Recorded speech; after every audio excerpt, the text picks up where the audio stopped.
this, but I'm going to get Neil on the phone because we cannot do it together, like online. So I'm going to get him on the phone to do this. So give me 1 second.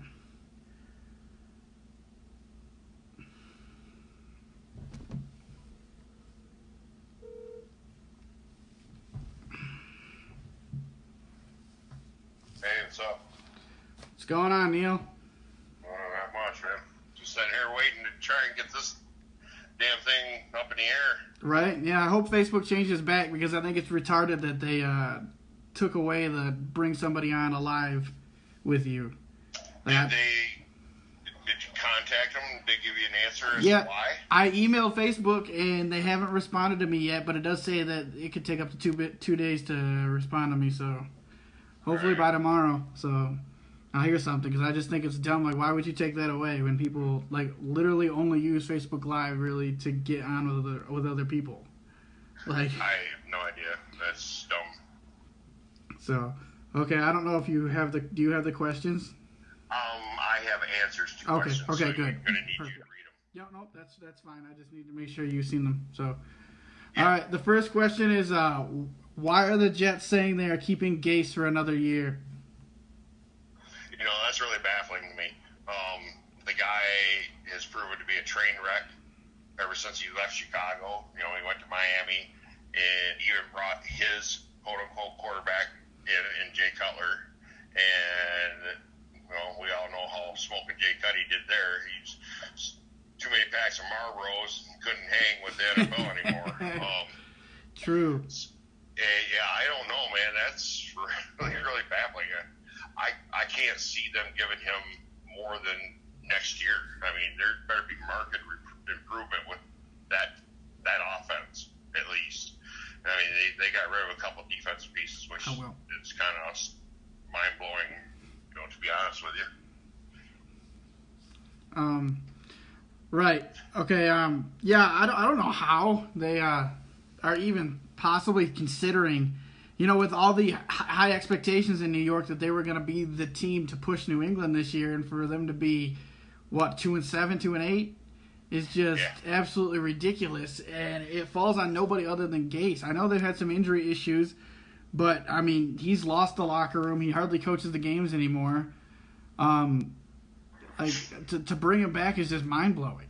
It's like, how do you go from possibly being a 10-11 win team to being a 2-win team and that being acceptable and thinking he's doing a good job? Right. I don't... And, you know, not to cut you off, but to solidify the point that he's lost the locker room, go back and look at the New England game. He did nothing to help his quarterback. New England, all they did was just incessantly blitz Darnold to the point where he was seeing ghosts, and he did nothing to help him. I mean, where was Le'Veon Bell? We talked about this before, but, you know, Le'Veon Bell with a little dump off. That's his wheelhouse right there. Absolutely. You give him something out in the flat, and he's dangerous in the open field. Yeah, I agree. Since I've already gotten 2 questions about it, let's switch gears to a question that wasn't on the sheet, but obviously we planned on doing this on Thursday, and now we did this on Friday. So, Myles Garrett, what was your take on what happened last night? Disgusted.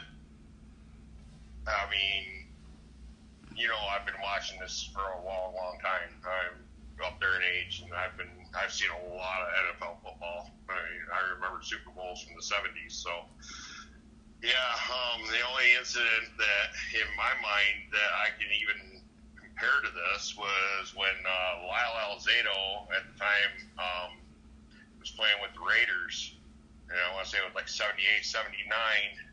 And he grabbed Chris Ward, who was was a tackle for the New York Jets, grabbed his helmet by the face mask, ripped it off, and Ward said something and turned to walk away, and Alzado fired it at him.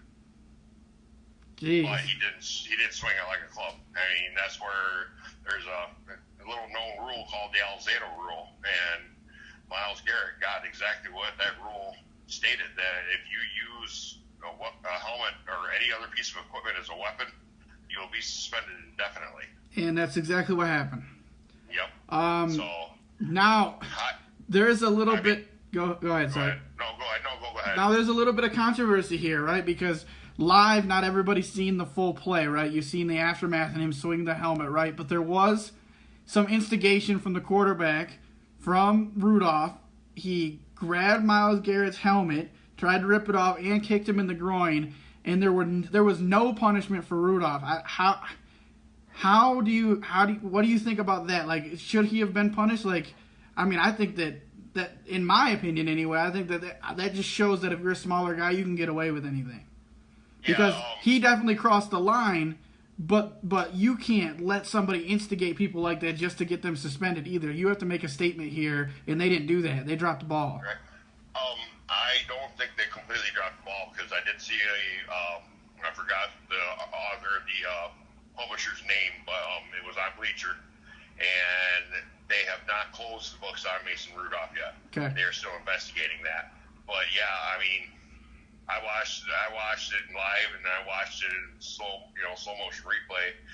He literally, and Garrett's helmet was completely fully strapped, both snaps on each side of the chin strap were on, and he had his helmet 85% off his head. His ears were exposed, and that's when, and you could see Garrett was trying to get up, and that's when Rudolph reached up over him, grabbed him, hold him from the back, and then reached with his other hand and started peeling his helmet off. Reports were that something unsavory was said, which I could imagine was, because Mason Rudolph strikes me as that snot-nosed little punk that would say, talk shit to you. He's got a punchable face. And then turn and run behind the principal. Yeah. And then laugh at you when you got in trouble. That's what he strikes me as, that, kind of like a Danny Ainge crybaby type of player. Right. But yeah, and then on top, and then after that, once Garrett did get up, he had had Rudolph's helmet in his hand, and Garrett did get up. The dummy gets up and goes after him. First of all, you don't go after somebody that's twice your size, bench press you without effort. Right. And he's got your helmet in his hand. Right. So you're not even protected. Right. So to me, he instigated not once but twice. He did. And I'm going to put a caveat in here. I do not condone what Myles Garrett did. That was ugly, disgusting. I was enraged because had he hit him with the right part of that helmet, you've lifted a helmet, I've lifted helmets, they are not light. Yep, we both played. They're not. In the hands of a 280-pound man that can bench press more than I weigh, if he'd have hit him with the right spot of that helmet and would have hit him where he did hit him, he probably would have crushed his skull. Yeah, he definitely could have, and that's why I don't. That's why I'm not like. I'm happy with what the NFL did, and I hope he misses some of next year, because I'm sure he will. There's no excuse for that. Like right. You at that point, you need to get up and let the officials handle it. And if sometimes they don't, I understand that, but the league will get it. Okay, like if the officials miss it, the league will see it, and the league will punish Mason Rudolph. So you just need to walk away. There were 8 seconds left in that game. And for what it's worth, he in his interview, I watched the interview afterwards. He was very contrite. He very monotone in his answers. You could tell that he regretted what he did, and not because he got caught, but because I'm sure Freddie and anybody else in that locker room that talked to him about it told him you could have killed him. He could have. He could have, and that's just the truth. To be honest, I've seen plays in other sports like hockey where there were actual charges filed with the police department on a player for something, similar. They used a stick in that case, but it was still felony assault charges were filed. I wouldn't feel bad for him if it happened. Yeah, Todd Bertuzzi. That's who it was. Todd Bertuzzi when he had Bertuzzi. He had the Miller kid from behind. Yeah. And basically ended the guy's career. Yep. He had went for quite a while. It was over a year that there was court hearings on that, and he didn't end up doing any time, but he got a pretty hefty fine, and I believe he got a full 1-year suspension from the NHL, which I believe is what Garrett should get, is a full 1-year suspension. He did get fined; it was an undisclosed amount, but yeah, Mason Rudolph, he needs to be at the very least heavily fined. Yep. But I believe he should miss a couple games. I do too. I mean, you literally kick the man in the groin. So regardless of helmet pulling, that is enough to get you at least a game. So and you can't even say you didn't do it because it's right there on film. So right. everybody's seen it. So and these guys anymore, they don't wear a cup. Right? No, cups don't. They make you chafe, bro. That's not good. Yep. Oh, I know. Cups suck. All right, Yep. Moving on so we don't take up so much time on the same thing everything else is talking about. We'll move on to the next question now. Are the Vikings underrated? I mean, yeah, you got to say yeah, because I actually saw a graphic today where they were showing each team that had a winning record and their chance of making the playoffs. It made me laugh, and I'm not a Vikings fan by any stretch, but they had the Vikings were next to last with a 50% chance to make the playoffs. 50%. They got a 2-game lead. I know, but I'm just saying it made me laugh. But yeah, they're underestimated. They're just being undersold, and they're going to make the playoffs. I mean, it's obvious. There's 2 teams that are going to come out of that division. They're playing really good right now. Kirk Cousins, who I was real down on at the beginning of the year, and I believe you were too. Yep. He kind of came alive. He's played phenomenal ball since he got called out by his receivers. Yep. So, I really thought Dallas was going to do it last week, especially with them missing Thielen. That's a big part of their offense, their passing game anyway, and Dalvin Cook took over. Dalvin Cook is a beast, and if he can stay healthy, he's going to win some MVP awards in the future, but he's got to stay healthy, and he's proven he can do that so far this year. This is the first year he's done it. Yeah, and he hasn't even shown any signs of even limping or anything like that. Like, he's been 100% healthy the whole year. Once they do get a playoff spot, I fully expect, last week or 2, they might shut him down or slow him down anyway and get Madison in there to, pick up the slack. Madison's not a bad backup. Yeah, Madison's a beast. I wouldn't even be upset about that. Right. Unfortunately, Madison will probably wind up being a beast somewhere else in his career because we have Dalvin Cook, but the kid is good, and he's got a bright future. So Boise State, for a smaller school, they pump out some pretty good running backs. Yeah, for sure. Few years.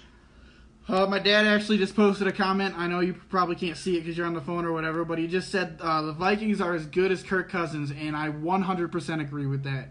I agree with that too. Because they've shown before when Kirk Cousins has bad games, they don't play well, and that's kind of normal. Most teams are like that, right? Like, your quarterback leads your team.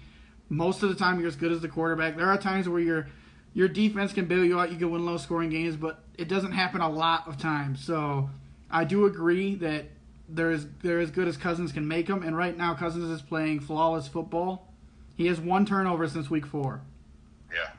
1 turnover since week 4. Like, that's crazy for a guy who threw 10 picks, which I know 10 picks isn't a lot, right? But he had 10 picks and like 10 fumbles last year.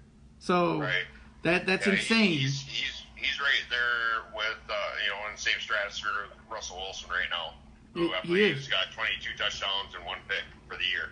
Yeah, people don't want to give him credit because he's Kirk Cousins and he hasn't been able to win big games. Well, I want to put that to rest right now because he's beaten 3 teams with a winning record this year in his 7 wins. Okay, so that's almost half. And he's 2-0 in primetime, so that whole can't be winning games and can't win primetime games, it needs to end. He's proven it this year. It needs to go away because he's done it, and I don't care what people say because they use every excuse like, well, Cook beat Dallas. Well, I'm pretty sure that Kirk Cousins was on the field, right? And if you're going to say, well, Cook beat Dallas, then you can't say that Cousins lost all those other games then. Right? Because I'm pretty sure he played flawless against the Rams last year and still got an L because the defense gave up 38 points.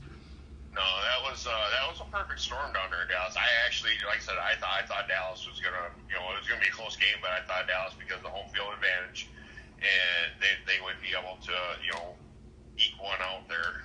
But yeah, Zimmer went in with a really, really good game plan, and Garrett didn't. I mean, I don't know what was going on there. That line is supposed to be better than it was, and Zeke had I'm just going off the top of my head. I know it was over 20 carries, and I want to say like 40 yards. Yeah, and the play calling at the end was awful. You ran Zeke on 2nd and 3rd, which I don't mind the 2nd down run, but once you seen him get stuffed, like he'd been getting stuffed all game. Then you went back to him again on 3rd down, and I'm like, what are you doing?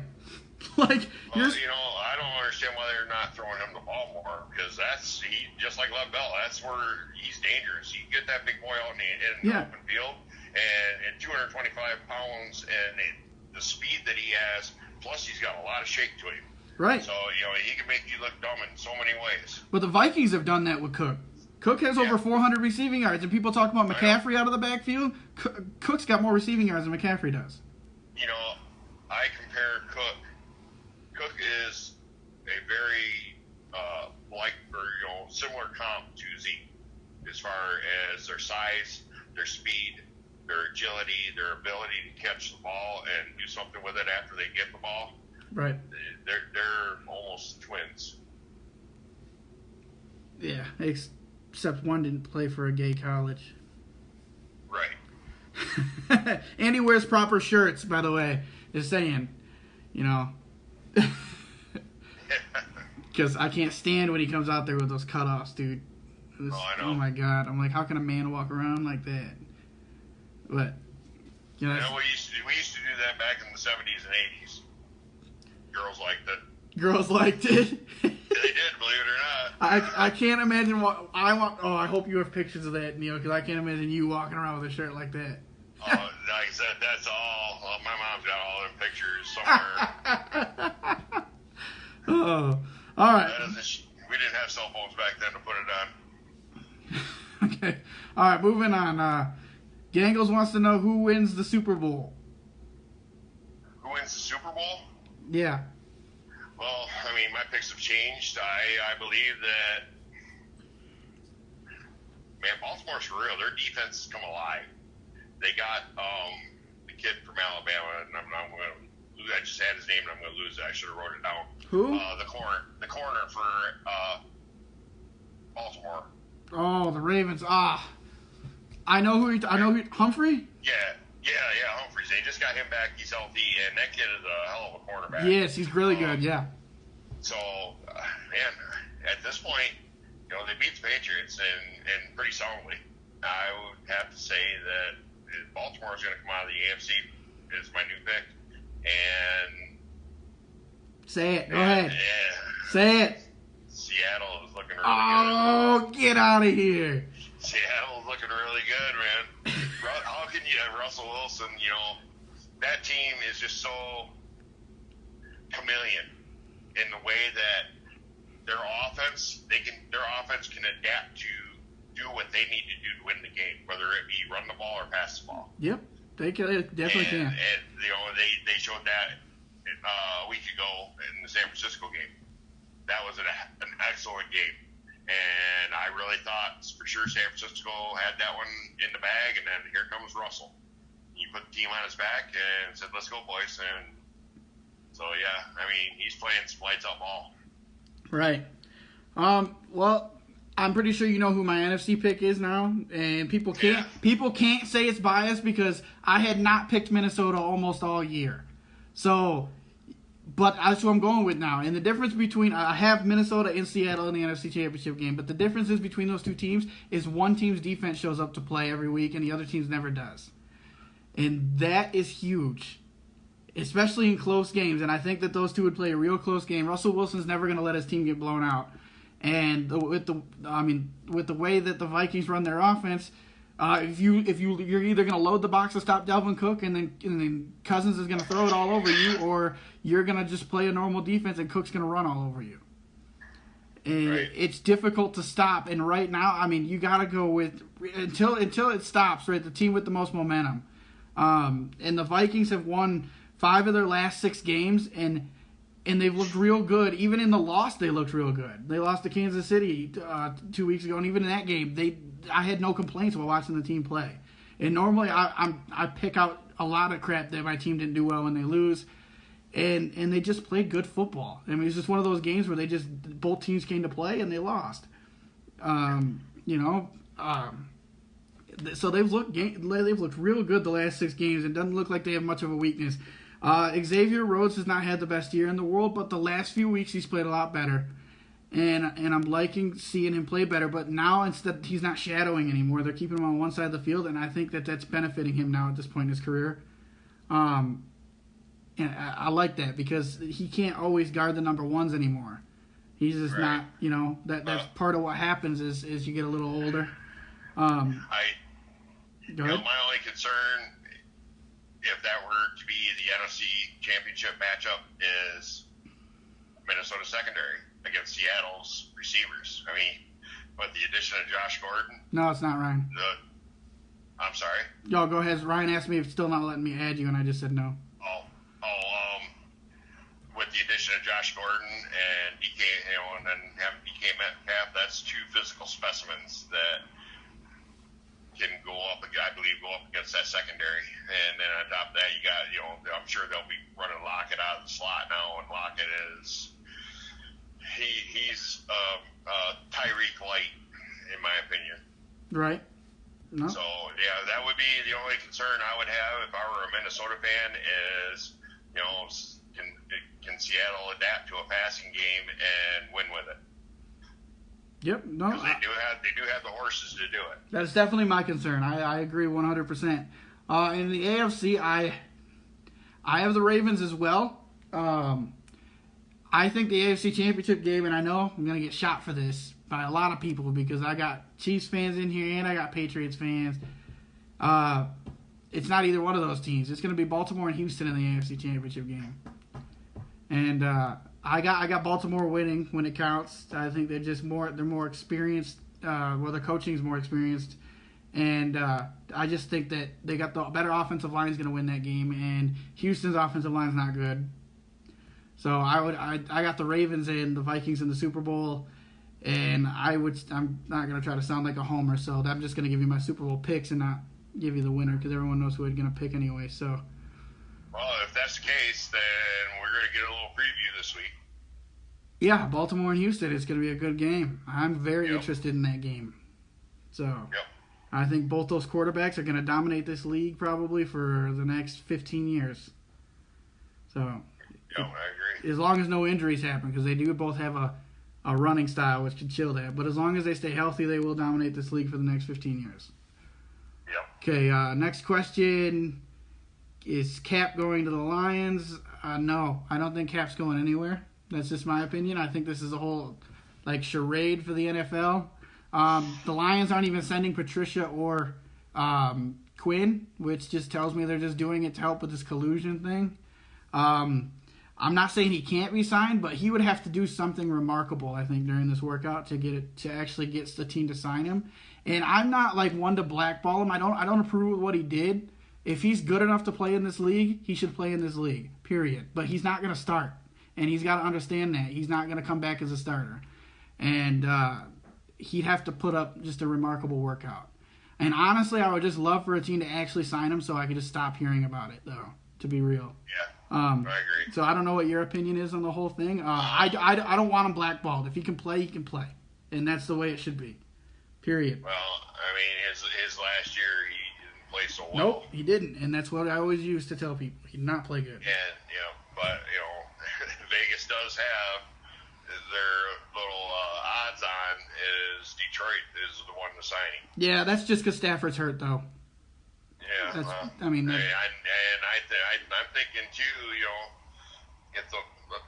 I think if the Lions lose this week to Dallas, which more than likely is what's going to happen, I really see them putting Stafford on mothballs for the rest of the year. They should anyways. The season's over. Whether they win or not, they need to win out and they need help. Okay? They can't just win out and get in. They need to win out and get help. Stafford should not be playing with the injury he has now. I know he's tough. The kid is super tough, okay? Nobody can ever take... I don't care how big of a Stafford hater you are, you can never take away from his toughness. Ever. But there's just a time when you got to call it good for the future of this team because Stafford's this team's quarterback for the next 7-8 years. And I don't care who likes it or not. That's what it is. And you got to put him on IR and not jeopardize your future in his career. Period. Yeah, I agree.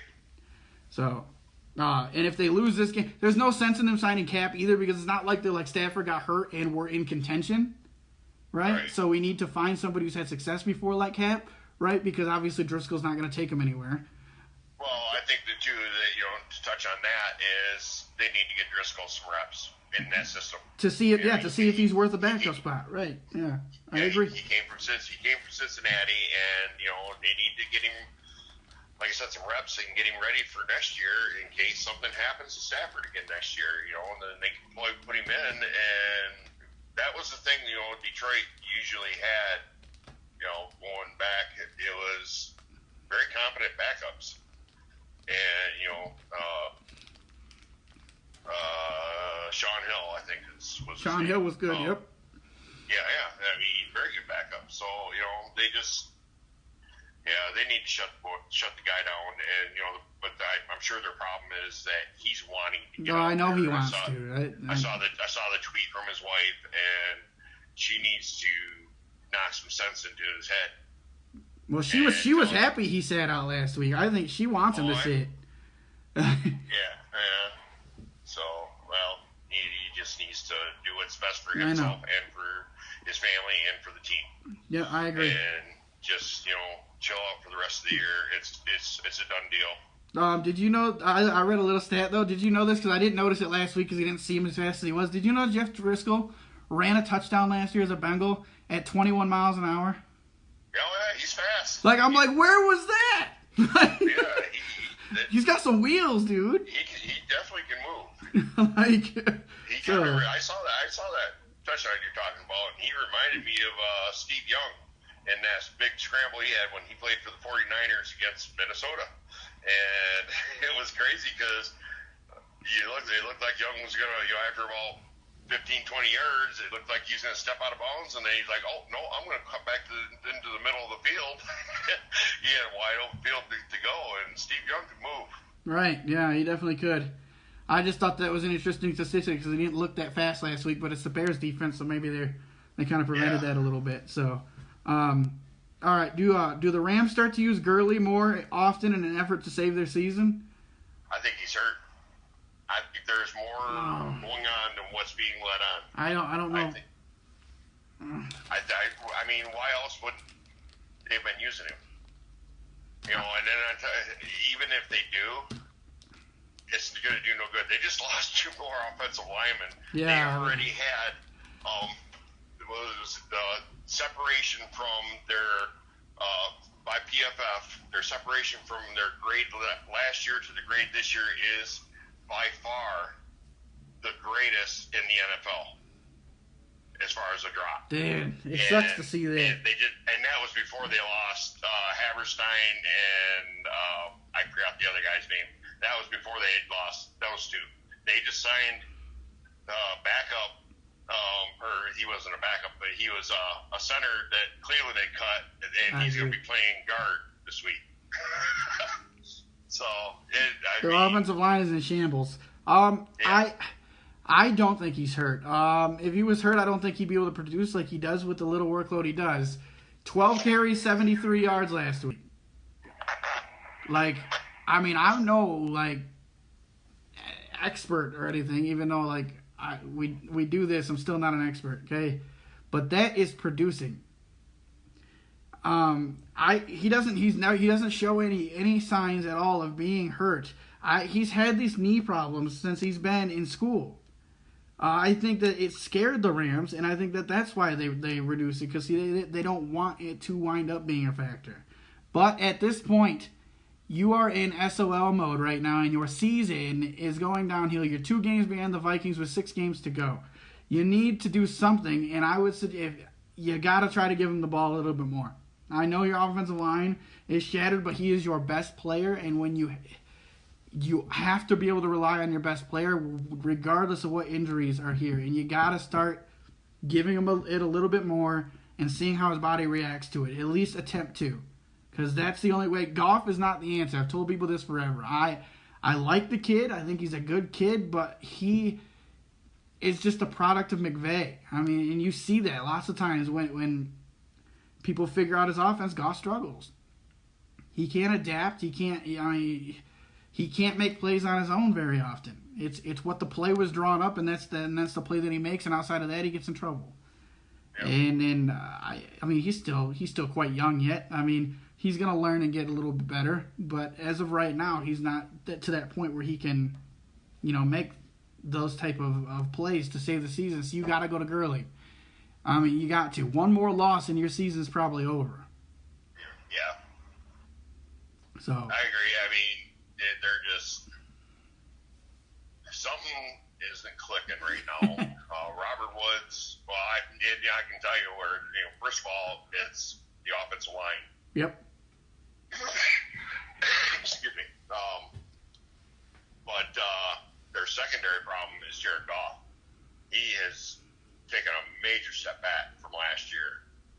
He got that big one. I don't know if that has anything to do with it, but it just seems kind of ironic. He got that big contract, and then all of a sudden he goes back to playing like garbage, like Jeffrey Fisher was his coach again.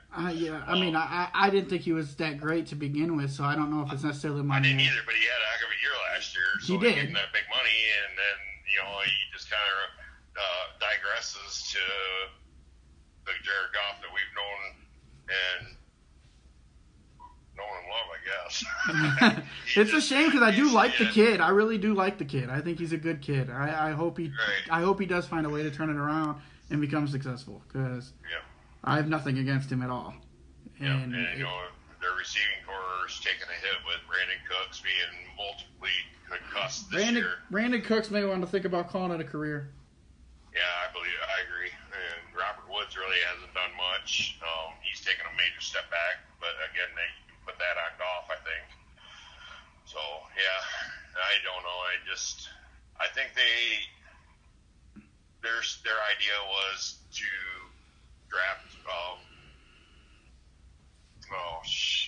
You just said his name. Draft the running back out of Memphis there, and they were going to do a share time thing, and he didn't turn out to be as good as or as capable in the pass pro as he was in college, which is going to happen when you go from a smaller D1 school. You're going to look good against smaller D1 schools. When you get to the pros, it's the best of the best, and they're going to make you look foolish. Right. So, right. I agree. Takes some adapting, especially from a smaller school. So, all right. Let's move on now.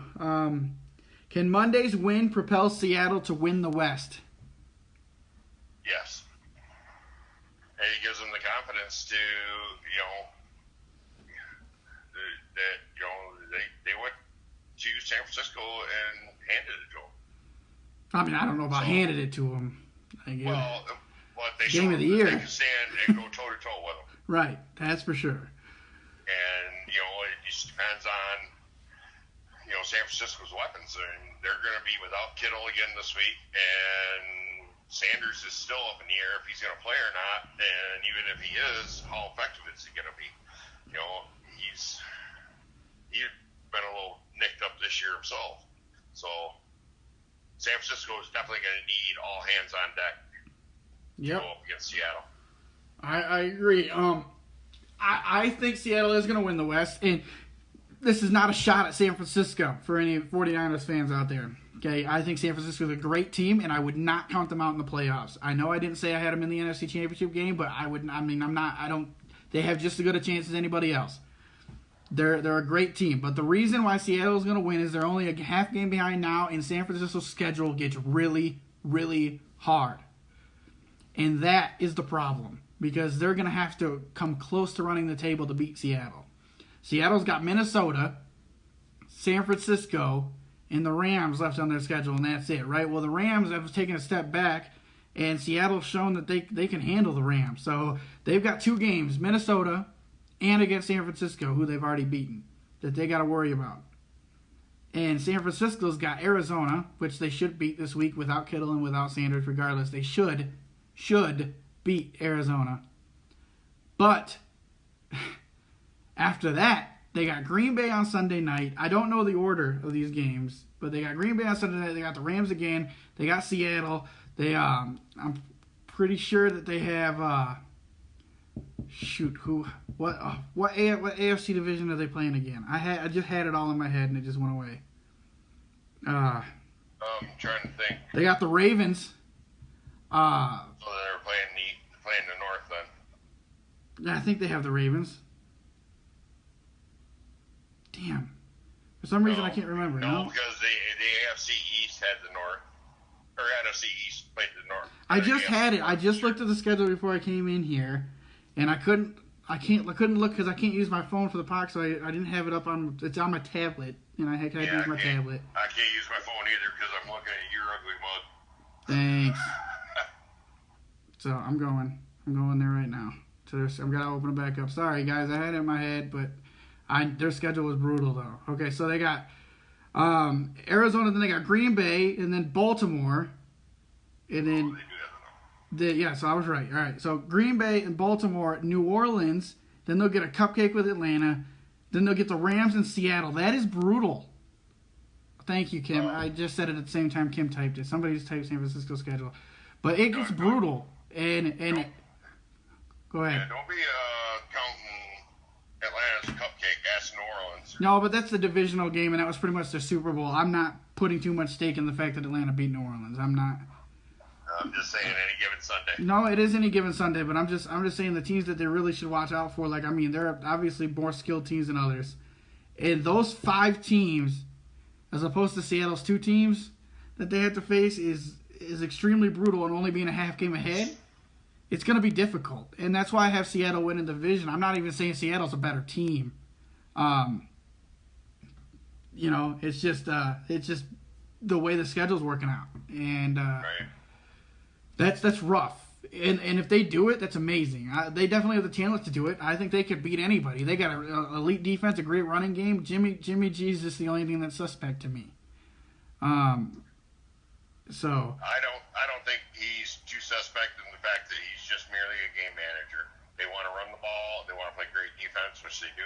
Right. And Jimmy G just kind of gets them to that next third down if they need to. Right, but can he win the game when he needs to? I know they did against Arizona, but that's Arizona. Can he do it against a team that's better? You know what I mean? Like, without Kittle on the field, probably not. Yeah, agree. He needs Kittle. That's 100% sure. Like I said, they get lucky because their schedule is brutal, but they get lucky they get Arizona this week. So hopefully Kittle will be back by the time they play Green Bay. Yeah. So because I know he almost played last week, so my guess is that he probably almost played again this week. So. Yeah, from what I was hearing, he wasn't close this week. So it's hard to say. And they got to get a kicker because you cannot miss a game-winning kick more than what they did. Like, no.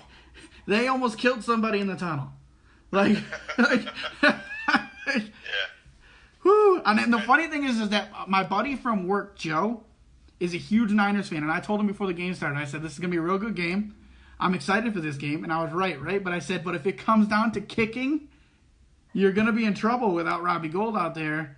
And that's exactly what happened. Well, when he shanked that kick, first thing that came to mind, I don't know if you've ever seen the movie Major League with Charlie Sheen. Oh, who hasn't seen that movie? Okay. It reminds me of Bob Uecker, just a little outside. Oh, man, the Bob Menery video for that kick was hilarious. But yeah, you're right. They just got... I think San Francisco can beat anybody on any given day. They got Shanahan's a good coach too, but I just think when it comes down to scheduling, I think Seattle's got the easier path, only being a half game back, and they got the better quarterback, and that's what I agree. That's what it comes down to. But that doesn't mean San Francisco can't knock Seattle out of the playoffs either, because they definitely can. So let's see how that goes. The NFC is a dogfight. So, like, yes, it is. It's not like the AFC's like Care Bears and the NFC's like Game of Thrones. So, like, that's a good way to look at it. So, it'll be fun to watch. How impressed are you guys by Lamar Jackson? All right, go ahead, because I got a lot of stuff to say about that. I was on that train before the season even started. I said that I watched a lot of video of him in camp, and he changed quite a few things. His throwing motion, and all that. And there was an interesting stat I heard today that he is averaging 78 yards on the ground rushing. That translates to 200 yards a game passing on top of what he is doing for passing. Yep. So, I mean, he's not going to hurt you any week as long as he's hitting his, near his average of 78 yards a game and maybe throwing a touchdown. So I'm really impressed with him, and the scary thing is he's, in my opinion, just scratching the surface. He's a second-year quarterback. No, I agree. He's just going to get better. Yep. But I have to say this. Okay, no, Dad, Thielen's not back. He is ruled out. I think they're keeping it safe until the bye week's over because they got bye next week. I think it's a good decision. Jackson, okay. I got a lot of flack at the beginning of the year for saying that I didn't think he was a good quarterback. Okay, and you were there. You heard it. I said that. I didn't think he was a good quarterback. I was giving you flack. I've changed my opinion on that. Okay, I think he's a solid quarterback, but he's not a superstar quarterback, and I got statistics to back it up. Against teams that are not Miami and Cincinnati, he has 7 TDs, 5 interceptions, a completion percentage below 55, and a quarterback rating of 83.6. So if he's not playing Miami and Cincinnati, he's just average. Now, he's a great athlete, and he's getting better at quarterback. And I'm tired of getting flack from the Lamar Jackson fans thinking I hate on him. I don't hate on him. I like the kid. He's getting better. And I'm not, I was way against him at the beginning, so you can't say that I'm biased against him because I've literally gave him props for getting better. He's improving, but he's got to play better against good teams. Okay, he played a good game against New England, and that's the only good team he's played good against. And until, go ahead. I was just going to say, and just to touch on what you was just saying, those are just his passing stats. Right, no, it is. I was going to get to that. For his ground game. Right. That's why I said he's a great athlete. Now, he will still get you rushing yards, even if he's having an average passing day. And I think he's a great athlete, and I think he's a good asset, and that's why I have the Ravens in the Super Bowl. Because I think he's got other ways to beat you other than passing. But when it comes to being just a straight quarterback, I think he's got a little work to do. He could be better. Oh, I agree. I wholeheartedly agree. And I'm not hating because he is only a second-year quarterback, and he's definitely progressed because last year I would not have gave him any credit, and that's why I bring up at the beginning that I hated on him because I didn't give him a single ounce of credit at the beginning of this year at all. I said he was trash. He was the worst quarterback in the league. Trubisky's a quarterback in the league, so remember I said that. Yeah. And the other thing, too, that a lot of people don't really take into account is look at his receiving core. They are all extremely young. Yep, they are. I mean, Miles Boykin and Hollywood are both rookies. Andrews is second year. So, they got nowhere to go but up, in my opinion. Yeah, I agree. And he's going to get better. I'm not hating on the guy. As a quarterback right now, he's average. As an athlete, he's amazing. And it's good enough to get into a Super Bowl. So just imagine what happens when he can finally put that whole passing game together. That's going to be scary. Yep. It really is. To add with his rushing, I mean, can you imagine the kid going on an average of a week of 225 and 2 with 78 and a half per game? Yeah, I mean that's just it's crazy. It's just to think that I think he's just average now. So imagine what he's going to be when he's a superstar. And not to mention he's extremely well coached. He's got one of the best coaches in football. Yeah. So Baltimore fans have a lot to look forward to as long as he stays healthy. They do. I mean, their defense is young, right? So that's only going to get better. Their offense is young. That's only going to get better. Offensive line. Their offensive line is amazing. It doesn't matter who I think they could take the 5 worst offensive linemen that have been cut by teams, put them in there, and they'd find a way to make them good. Yep. It was like Denver with running backs before. Like that's just, I mean, that's how I feel like Baltimore's offensive line is. It's just it doesn't matter. They're going to be good every year. Never count them out ever.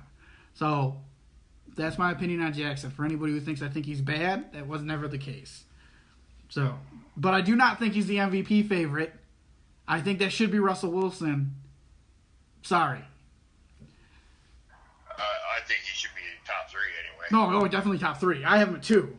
I just don't. I don't think you can take away what Russell Wilson's doing this year with a trash defense, and he's carrying that team on his back, like. Well, and again, the scary thing with Russell Wilson is they can only get better.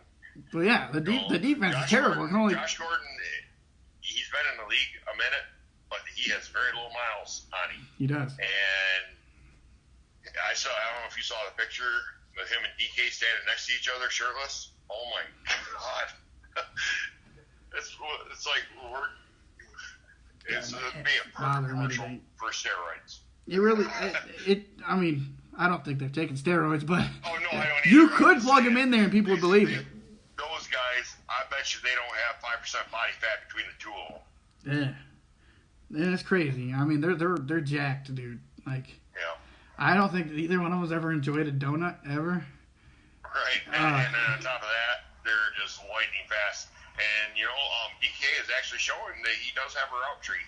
He does. 9 guy. He does. The only thing that's been suspect with him is his hands.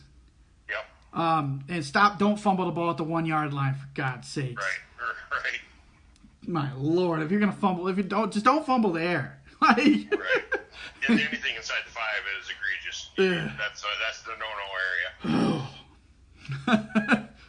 Boy, Seattle fans' hearts had to skip a beat Monday when he fumbled at the 1. Like, oh my God, here we go. All right, moving on. If Green Bay gets the 1 seed in the NFC, can anyone beat them in Lambeau in January? Oh, it's going to be difficult. Very difficult. I mean, Minnesota is they're a North team, but they also play in a dome. So, right. Hang on. Keep talking. Somebody knocked the window. I'll be right back. Go ahead. But no, what's that? I'm sorry. I'm just saying. Throughout my lifetime, Green Bay has always been a very difficult place to play, especially in the winter, months, January particularly, because it is freakishly cold and snowing constantly, and that crowd is just jacked to be there. They're out there with no shirts on, wearing their cheese hats, and it's just a difficult place to play. If Green Bay gets the 1 seed, everybody else needs to be nervous about it. Aaron Rodgers is starting to pick things up and do Aaron Rodgers things. Aaron Jones, I don't know why they're sharing time, because that kid is a monster. He is scary when he gets the ball in his hands. He's had a 4 touchdown game, and I want to say a 3 touchdown game already this year. So that's not a place you want to go for sure. No, you definitely don't. I'm hoping we don't have to see it. I'm hoping the Vikings will turn it up and take it from them. But if that happens, and it can happen, Green Bay's talented enough to do it. If it happens, the team that has the best chance of beating them, and this is not being a homer, this is straight facts, it's the Vikings because of the division rivalry. They have the best shot of going there and winning. They don't play outdoors, but they're used to playing in Green Bay outside in the cold. They do every year because it seems like they get them. This is the first year they haven't had Green Bay, it seems like in December outside. The last 2 years actually. Usually every year they play them in December, so they're used to it. And I don't think they'll go into Lambeau and win. I don't. But if a team had the shot, it's Minnesota, and a Green Bay fan just said he agreed. That's the team. I mean, just based on the rivalry and them seeing each other so much, that's the team that has the best chance of doing it. I don't think anybody else can go into Green Bay and win in January against that team. Your dad is trolling you. I'm used to it my whole life. He says Seattle will eliminate him.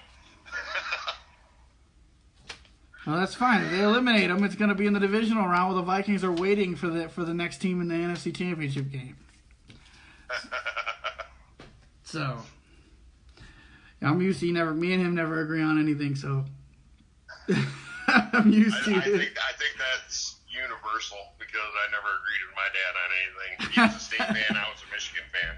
Oh, That says a God. lot right there. Yeah, I'm a Michigan fan, and he actually pulls for State more than he does Michigan. So Yeah, we literally, the week of Michigan State, for the entire week, we did not talk to each other. my dad just called me a homer now. I call you a homer too, so. Yeah, I try as best I can to keep it unbiased. I do a pretty good job at it, I think. So Yeah, you do. For the most part. Okay. I think the next question is like a half troll question, but I want to answer it anyway because I think it's hilarious. Why does Trubisky suck ass? Because he had 12 starts at Duke. Yeah, I can't believe they were just picked number 2. It was I'm sorry, North Carolina. North Carolina, but yeah. Yeah, it just. You could see it when he was in college. Watch some of his college tape. Good college quarterback. Lots of guys are good college quarterbacks. Lots of guys are great college quarterbacks that can't translate to the NFL. But you could definitely see that his game was not going to translate to the NFL. He cannot pass. He cannot throw an accurate ball. And he tries to do it on the run, which is even more difficult to throw an accurate ball. So I see the Bears. I mean, we'll get into that a little bit later, unless that was this question. That was this question. I've got some possibilities for the Bears as far as moving on from Trubisky and starting next year. Is there? Okay, so there's a question later on. Okay. Yep, there is. I see it here. Okay, cool. Okay. So we'll talk about that a little bit later. Yep. I got nothing else to add. Everybody who's watching this video has already heard my opinion on Trubisky and why he sucks. So. Right. Okay. Can Casey rebound and look like a contender? Man, you don't really know how healthy. Never had one. What's that? My dad asked who was the Bears' last good quarterback. I said I don't think they've had one. Yeah, Jim McMahon. McMahon, that's who I was thinking of. That was like 85. Yeah, Jim McMahon was a beast, and he just didn't last there very long because he and Ditka butted heads constantly. And when you butt heads with the head coach, especially one that's named Mike Ditka, you're not going to hang around very long. So 30 years ago. And it doesn't matter how good you are, you're not going to hang around if you butt heads with Mike Ditka. I agree. Yeah, but I'm sorry, what was the question again? Can Casey rebound and look like a contender? It all depends on how healthy Mahomes really is. If he's fully healthy, then yeah, I mean that offense is a dangerous offense. The only problem is, their offense is fitting for their defense because their defense is going to give up points, but their offense can score points. So it's just. He looked good last week. When it comes to them, it comes down to who has the ball last. Yeah, which sucks that that's got to happen. I mean, but right. He looked real good last week, and they still lost. 440 yards and 3 touchdowns. Yeah, that can't happen. How do you let Tennessee score that many points? That's how bad that defense is. Oh, man. But it's a defense that adjusted so well to play in the Vikings. They had a great game plan for Dalvin Cook, and it looked like the defense would start to turn the corner, and then they go right back out and go right backwards again. And it was like, what in the hell? Yeah, I don't know. Well, I don't know. I see Kansas City in the offseason doing a lot to defensive additions. Defense. Yeah, they need to draft defense. They need a free agency defense. Yeah, they got young offensive pieces. Their offense is fine. Maybe a couple of linemen, later on. But I see early in the draft anyway, it's going to be defense. Yep, I agree. We kind of went over the Rams already, so we'll skip that question because we really answered that already earlier. Who deserves Rookie of the Year? Well, really it's a 2-horse race, and one's clearly in the lead, in my opinion. And I got my 2 horses are Kyler Murray and Josh Jacobs, with Josh Jacobs, 3 lengths ahead. Yep. I didn't write his stats down because they're just. He's by far the best rookie. He's come to play every week. He's just a monster. He can do it all. He's a 3-down back, and he doesn't have a lot of mileage on him. He he was a part-time back in college at Alabama. So Oakland got themselves a great running back, in my opinion. I see fantastic things for this kid as long as he can stay healthy, and he's just he's all world at running back in his rookie year. He's just going to get better. Right. Kyler Murray had a shaky start to the year, but he seems to be picking it up as he's slowly learning Kingsbury's offense, and I just that's a very young team. He's definitely played really well, though. Kyler's had a good rookie year. Oh, yeah. But, he's in a tough division, and I think Josh Jacobs has the clearer road. David Montgomery, they don't know how to use him. And that's going to hurt him as far as the offensive rookie of the year voting goes. So, to me, and it's just those three, because Miles Sanders hasn't had enough run. DK? In Philly. Yeah, DK hasn't had enough run. So it's just between those two. I think if Minshew would have stayed the starter, he had a shot, but that's gone now. So right. But yeah, my offensive rookie of the year is the exact same as yours. It's Josh Jacobs. My defensive player of the year, I don't think we really need to discuss it. It's Bosa, and there should be no argument against that. I got an argument. Dude, I would love to hear it because Bosa's like run away with it. He's not even. I don't even think he'll have a vote against him. They play different positions, but Nick Bosa so far this year he's got 20 tackles, 7 sacks, forced fumble, and a pick. He's playing lights out. He's actually, in my opinion, watching him and watching Joey, he's better than Joey. Yeah. And that's nothing against Joey. Joey's great too, but I think Nick's a better player. Right. You're right. It's definitely not a knock against Joey. Joey is fantastic. The end, but Nick, I think, is the better of the two. And I'm sure you know who my other one is. It's going to be Devin Bush. That kid is playing lights out as a middle linebacker in Pittsburgh. He's got 44 tackles, 25 assists. He's got a sack, 2 picks, 4 fumble recoveries. And I wrote down touchdown, but I didn't write a number, so I'm pretty sure he scored a touchdown as well. But what about the mistakes that Bush makes on the field, though? There's a reason he's not the highest graded rookie linebacker out there. But we're comparing two different positions. Linebacker, you have to read what's going on. Nick Bosa doesn't have to read what's going on. He's got fair. one job and one job only, and that's get his butt in that backfield and cause havoc. Okay, so if you're gonna give defensive rookie of the year to Devin Bush, and he's not even the highest rated rookie linebacker, then why don't the rookie linebackers ahead of him get in the conversation? I don't even want to hear about that. You know where I'm trying to go. No, because it's pull his stats. I guarantee you his stats don't even compare to Devin It's about Bush's. the fact that he doesn't make mistakes. Like, he's always in the right position all the time. Like, it's not always about stats. I've seen him make mistakes. I've seen him overrun plays. I've seen him miss tackles. I don't want to hear he doesn't make mistakes. He doesn't miss that many tackles. There was like a stat, like I think his tackling percentage is like 3rd or 4th in the league. So how can you say he misses tackles? He missed a sack last week, and I think I've only seen him miss like 2 other tackles all year. So where's he been? Why is the defense rated so low? Because one linebacker doesn't make. The middle linebacker is as good as the middle linebacker is the quarterback of that offense. That's okay. He is the heart and soul of that. Defense. He's the heart and soul of that defense. It's his job to make everybody around him better.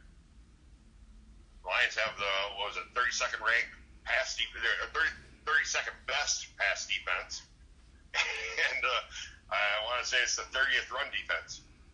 Yeah. That's but garbage. When one player doesn't make your defense, he's not everywhere. Like you 10 because the other 10 people suck. Because even Darius Slay sucked this year. So what do you want from him? He can't cover receivers. I mean, come on now. Devin Bush can. Okay. I've also seen Devin Bush be burnt like 40 times this year. So, I mean, we can go on about this whatever. 40 times. So that's your opinion. You're allowed your opinion. If you think Devin Bush is defensive rookie of the year, that's fine. I don't think he's even close, but that's your call, and I can't change your opinion. It's not just me. I mean, I researched numerous articles, and he was top 2, every one of them. Okay, I don't think he stands a chance of getting it at all. But Bosa is going to run away with it. That's just my opinion. But I guess I can always be wrong. I'm not an expert, so. But that's who I got for. We both agree on offensive rookie of the year. Yes. We have differences on defense. Both those players are fantastic. I'm not going to shit on Devin Bush either. He makes mistakes. He's a rookie, but he makes plays too. He definitely makes a lot of plays. So he's a fantastic player. He went to my school. I hope he has a great career. I want to say something about the offensive rookie of the year too, though. Josh Jacobs. If everybody remembers, the Raiders got Josh Jacobs in the Khalil Mack trade with the Bears. I was the only one that I know of that was saying that Oakland won that trade when that went down. And it's turned out they have. They did win that trade. And I just want to let everybody know I think John Gruden's a genius. Josh Jacobs has already rushed by himself more than the entire Bears offense has this year. Has a higher yards per carry average and more touchdowns than the entire Bears offense this year. And Khalil Mack is taking up all their money so they can't move on from Trubisky.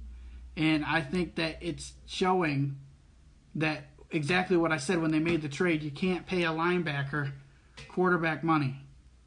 And now they are in trouble, like I said was going to happen. And I don't know what they were thinking when they made that trade. I understand Khalil Mack sounds good, but at the price that he was asking, it was kind of a ridiculous trade to make. And the Raiders still have a first-round pick left to use from that. I don't know if you have the same feelings as I do on that, but from everything that I've seen so far, the Raiders have won that trade. Oh, they clearly won. They clearly won the trade, and I was in the camp that they won the trade when it went down. Because one, you can't have a player that doesn't want to be there. Exactly. It was another reason I used. Yes. You got to ship him out, and I think Khalil Mack was a knucklehead for wanting out of there, knowing John Gruden's got a great track record of winning in the NFL. He knows what he's doing. He's a little unconventional in the way he goes about things, but that's what makes it fun, in my opinion. He gets results too. Yes, he does. And from the guys that interviews I've seen from the guys that have played with him, they love him. Ones from Tampa when they won the Super Bowl, they absolutely love the guy. Yeah, they love Gruden. His players love him. They love his energy. They love just the way he approaches them and talks to them and treats them like men. Yeah, he does. So, he's a player's coach, but he can also, and who doesn't love the Chucky faces? Those are my favorite. I love the Chucky faces. Oh, man. When he was in Tampa, boy, he was on his Chucky game. He was. And his interaction with officials is hilarious. If you ever watch him, mic'd up. I've heard some sound bites, and it's phenomenal. I mean, just classic. It is, and it's scary to know that he was that smart to do that because, literally, I didn't remember that you were on the bandwagon, but you're always honest, so I definitely take your word for it. We were like the only ones who were on that bandwagon. Everybody said that he was retarded for getting rid of him, and he didn't know what he was doing, and he's already tearing the Oakland Raiders apart. Like, he knew from the beginning what he was doing. Okay, the linebacker, he didn't want to be there. And if he would have kept Khalil, and even say Khalil was happy and he kept him, right? With Khalil and Derek Carr under the contracts that Khalil wanted and Derek Carr had, they were only a 7-9 team with them there, right? So they weren't winning games with those two there. So you couldn't pay Khalil Mack that money and not have any money unless you want to go 7-9 every year. That's not what they're shooting for. Right, they're shooting for a Super Bowl. That's what they're going, and the Raiders are on track. They're going to make the playoffs this year, Okay, I don't care what anybody says. Their schedule is easy. They're gonna make the playoffs. Okay, they're not gonna win the Super Bowl this year, but that's already a giant step forward. They got another first round pick from the Bears. They got their own first round pick. Gruden is building a team that doesn't have. They have a few players that are extremely talented, but outside of that, there's not a lot of talent on that team, and he's already making them perform way higher than they should be performing. Yeah, look at Tyrell Williams. Right, Tyrell Williams, who in the hell predicted him to have the year he has? And don't pull up numbers and start throwing him here because he's missed half the year. So in the games that he's played, I think he scored a touchdown except for last week. He scored a touchdown in every game he's played in. Yes, you're correct on that. Right, last week was the first week he didn't score a touchdown in a game he played. And Gruden is a great scouter of talent. I mean, you grabbed Hunter Renfrow in the 5th round, and I can't remember, maybe it was you I was talking to, but he reminds me a lot of like a Brandon Stokely or that was us. Yep, we had that conversation. Wes Welker type of player, tough, go over the middle. He showed that at Clemson. He'll go over the middle. He's fearless and got great hands. He doesn't have blazing speed, but you know what? You don't need that out of your possession receiver. You just need to do the lock down the ball, hold on to it, get some positive yards. And eventually, Keelan Doss is going to be a huge guy too. Yes. Okay, yes, he's not now, but he will be. The next one I was going to mention. Yep. And Gruden loves him. Anybody who watches Hard Knocks, there's a reason they brought him back. Gruden loves Keelan Doss. So he will be a big part of that offense in the next year or two. And the thing that enamored Gruden to Josh Jacobs, it wasn't his play on the field because it was very limited when he was at Alabama. But not a lot of people know this, or maybe more do now because he's been exposed a little bit. But before he never got any offers. He was a quarterback at a high school in Tulsa. And at the time, him, his mother, his father, and a sibling, I can't remember if it was a brother or sister, were living in a car. Jeez. Gruden said,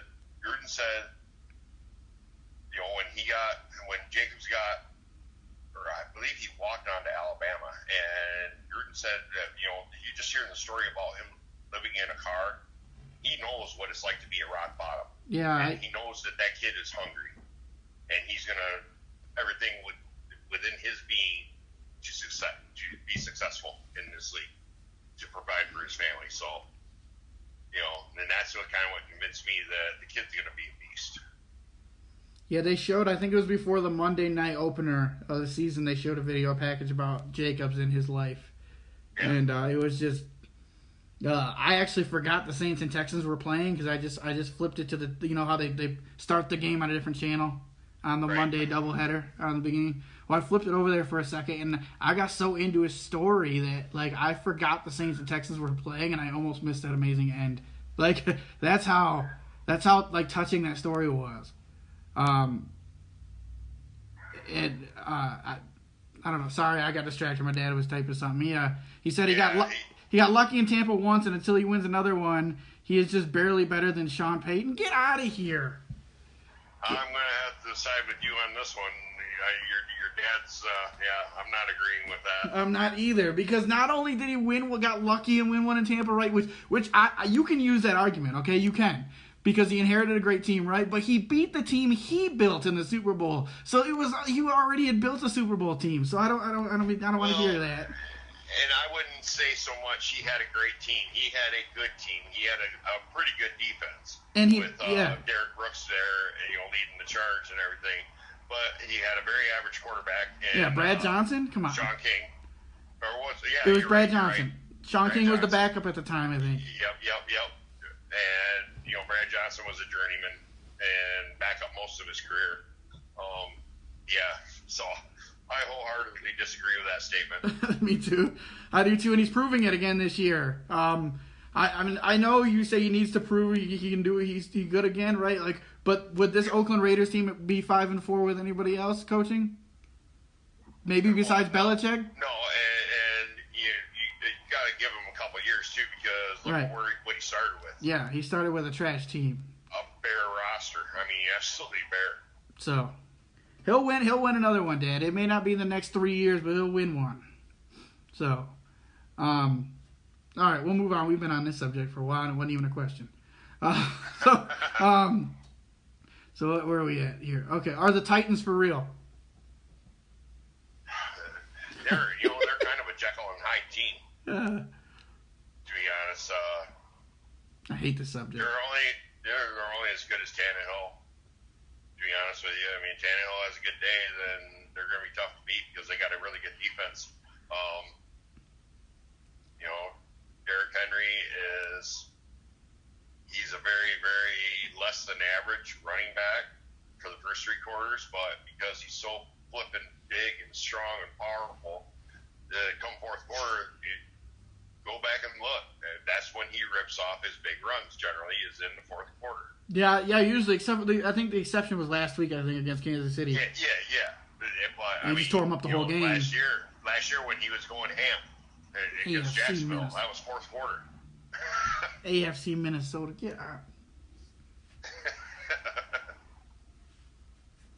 So yeah, they're up and coming, I think, but I think you'll see them. Well, definitely you'll see them going after a quarterback in the draft. No, I think so too. Tannehill's not the answer. He's in his 30s. They're not looking for him to, to be a franchise quarterback. Mariota's days are done. With Tennessee, yeah, his days are done with Tennessee. I hope Mariota gets another shot to prove himself somewhere else. It didn't work out here. He's a good kid. I hope he gets at least another shot somewhere. But for me, I think it was more the offensive system didn't fit his skill set. It doesn't. I mean, it really doesn't. They don't utilize his ability to run the football at all. Right. And that's what made him succeed in college. And the year that he had, the good year Mariota had, he ran a lot more, was running around a lot more. So I think that fits him better. I don't think Tennessee's for real, and this is my answer. Not that they can't beat good teams, but when you're as inconsistent as Tennessee is, you're not for real. Like, you're not a for real threat because you play so inconsistent all the time. You can't be beating great teams and then losing to teams like Miami. You can't do that. Like, you got to be able to. Are you just going to wind up 9-7? That's how your season's going to go. Like you have been the last 3 years. This is the same Tennessee team we've seen the last 3 years. They play the exact same way. They beat these teams and make everybody believe they're a real team, and then they lose to trash teams, and then everybody goes, "Oh, they're done."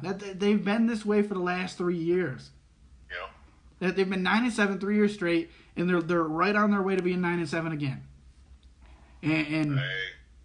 And that's how they've been. That's how they play. They need to do something to change that. And I do think changing quarterbacks was a good start because they're playing better football now. Tannehill's played really well. I think he's having a good year, and he may play for them and start next year. I think they're going to look for a quarterback, but I still think Tannehill will probably, as long as he continues to play well, he'll probably be their guy at least next year. He's done a lot of things for the offense, but it's another offense where, like Neil said, if Tannehill plays good, they're going to win. But Tannehill's shown that he can't consistently play at a good level in this league, so I expect that to hit a brick wall at some point. And it's just a matter of time. And unfortunately, Tennessee needs to win. Okay, Cleveland's starting to win. Oakland's starting to win. Buffalo's still a threat because they have a defense, even though they can't score. You got to start winning games. Like, you got to continue, not start winning because they're winning now, but they got to continue to win games. And that's just how. Can they make the playoffs? It's the AFC. They definitely can make the playoffs. Can they make a run in the playoffs? I wouldn't think so. And they're in a Division II where that division just cannibalizes each other. I mean, all four of those teams are, good, I guess, teams. Even the bottom team, Jacksonville. They can jump up and bite you any given week. Houston and Indy, I mean, that's a tough division. Yeah. And you got to be better than 9-7 if you're going to win it. Agreed. And Brissett's back this week, so that's helpful for the Colts. Right. Which is another team that's in the wild card race. So, like, again, you gotta continue winning because I don't know how I missed them, but yeah, they're there too. So. Well, the stat that I was referring to about Minnesota having a 50% chance of making the playoffs had the Titans at a 58% chance of making the playoffs. That's ridiculous. That's ridiculous. I didn't hold any stock in that when I heard that. I was like, I'm glad you didn't, because I know we have our jersey bet for the Vikings win total this year, but I know you're smarter than that. So, like, so, all right, next question. That's not even a football question. Yes, Disney Plus is a gift from God. Which teams are more likely to make the AFC wild card? Buffalo, Pittsburgh, Oakland, Indy, Tennessee, or the Chargers? Well, it's funny this is the next question because we were just talking about this. So it leads right into it. The most likely team to make the playoffs out of that group, I know two of them are going to make it, but the Oakland's going to make it. I think they have like a 99% chance to make it. They have the creamiest puff schedule the rest of the way that I've ever seen. Like that schedule is just ridiculous. They play Miami, Cincinnati, the Jets. Wow. I mean, they got Kansas City in there, but I think that's it. That's the only winning team they have left to play. They have the Chargers again, the Broncos, who they've already beaten. Like, come on. Like, they're making it. Okay, so let's just throw Oakland in there because I don't think you're going to disagree with that. No, I'm not. Oakland was one of the teams I had. I actually missed this question, so because I didn't write anything down like a dummy. So this was just AFC teams, right? Yeah, so it's Buffalo, Pittsburgh, Oakland, which we already put Oakland in. So Buffalo, Pittsburgh, Indy, Tennessee, and the Chargers. Like, who's most likely to make it? I think Indianapolis is going to be the other one. They got a good young quarterback, Brissett. He's proven that he's actually an NFL quarterback and a quality starter. They got a decent ground game. Even though Marlon Mack kind of fell off the last few weeks as far as his production goes. Great offense, or not great, but, very, very good offensive line, young offensive line. It's only going to get better. Their defense has actually been the surprise. Their defense has really stepped up this year. So, part of me wants to say Indy's going to win this division, but Houston that offense is just so flippin' scary.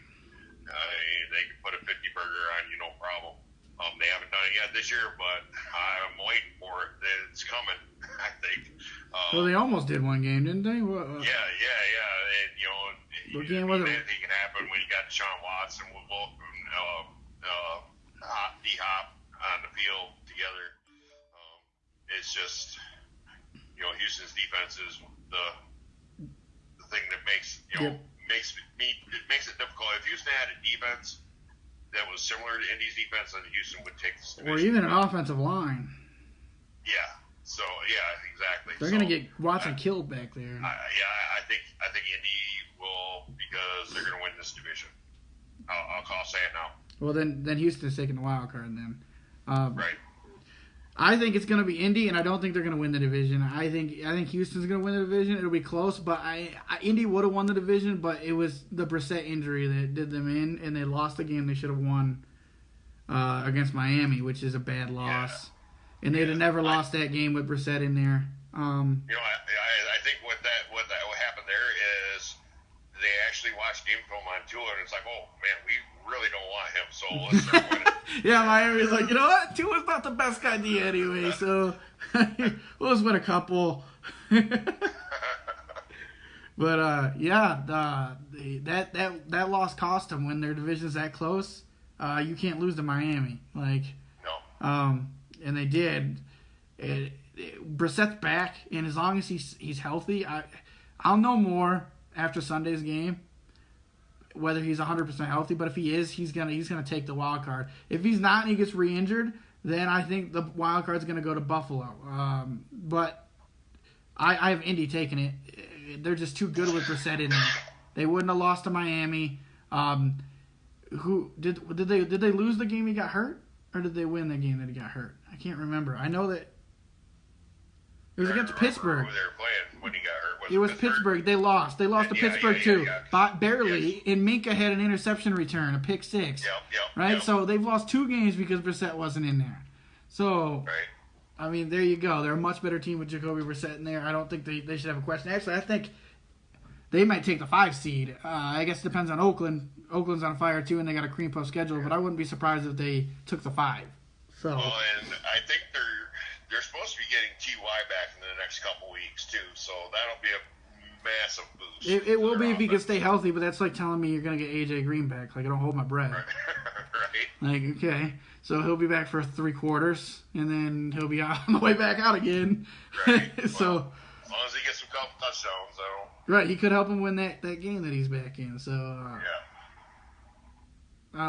George, I know you asked for my opinion on the Jets. We talked about it earlier. I don't know if you were here or not, but until Adam Gase is gone, that team ain't winning anything. So we'll skip that one because this has already been a long podcast already. So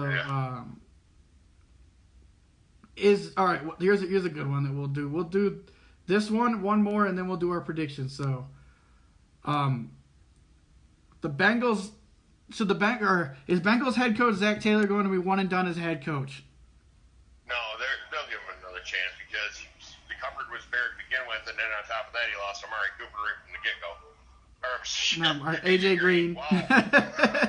I knew who you meant. It's cool. Right. So, I mean, he lost AJ Green from the get-go, and he didn't have a good offensive line to start with. So, I think they're going to give him a chance to try and build that up to see what this offense could be. Starting a rookie quarterback and Ryan Finley. Joe Mixon is a proven commodity, but no help. that poor guy. I Yeah. mean, he's doing it with no offensive line help. It kind of reminds me of Walter Payton back in the day. He had no offensive line help, and he's still running for 1,000. So. Yeah, I don't think Mixon's going to get 1,000 because he said too many games. He's had like 10 yards because of that offensive line. Right. But I think they're giving him at least one more year. Yeah. To try and shore up, the weak spots. Glaring weak spots. I think it would be about as shitty to get rid of Zach Taylor after the position he was put in as it was for Arizona to get rid of their coach last year. Yeah. Like I know that Arizona's new coach is doing a good job. It was still really shitty that they cut the other guy, knowing they put him in a no-win situation. And I think it would be just as shitty for the Bengals to do the same thing to Zach Taylor. Everybody knew the Bengals were going to blow. Okay, literally. Like when me and Neil had them as the second worst team in the league behind Miami, which we may be a little off on that, but not very far. Okay, they may be the worst team, and we may have just underrated Miami a tad. But we were pretty damn close. Nobody thought they were going to be any juggernaut. Right. So the fact that we predicted them second worst and they were the worst, really shouldn't make a difference. Right. Congratulations, you just got a better pick. Exactly. And if they don't pick, I agree with your dad on that one. They will have the number 1 pick. I agree too. And if they don't pick Joe Burrow, I'm going to be really pissed because that is the quarterback to take. Take him. Yeah, but they don't. I don't think they need quarterback. You got to see what Ryan Finley's got first. I mean we seen him last week. That was awful. His first game was against Baltimore. Let's see what he can do with an average defense. All right, fair. I mean, you can see, but I don't think Ryan Finley is anything special. I think they're going to take a quarterback. I don't see it. I see them going on offensive line. Well, if they don't take a quarterback, they need help all around. They need offensive line help. They need defensive help. They need receivers. If they don't take a quarterback with the number 1 pick, they need to take Chase Young. Period. That. Yeah. That's it. Offensive line, I get you need it. Take it later. Chase Young is a generational player, and if he doesn't go in the top 3, that's ridiculous. And I hate Ohio State. Absolutely hate Ohio State. But it's a fact. And there isn't, an offensive lineman so far that's been graded. Yeah, worth number 1. Anyway. Right. No offensive lineman worth number 1. Not yet. I wouldn't be mad at the Bengals if they took Chase Young. But I still don't think anybody should be mad if they take Burrow either. You're trying to a quarterback is the key to your team. So if you think he's going to be the stud that I think he's going to be, I think you should take him because I think Joe Burrow is the real deal. So I think he's the best quarterback in this draft class. I've been saying that since the beginning of the year. Right. I do want to want to touch on that Bears quarterback situation? Because that's oh yeah, my bad, man. I'm sorry. I just realized we took forever. So yeah, go ahead. We'll hit that. Where was that question? I can't find it now, but it was where. Yeah, just go ahead. I can't find it. But. I think the Bears are going to move on from Trubisky after this year. There's some pretty good free agents out on the market, and they do have, for 2020, they have $14.5 million in cap space available. So I'm not sure. I didn't look in to see who they had to sign, who's going to be free agents that are currently on the team.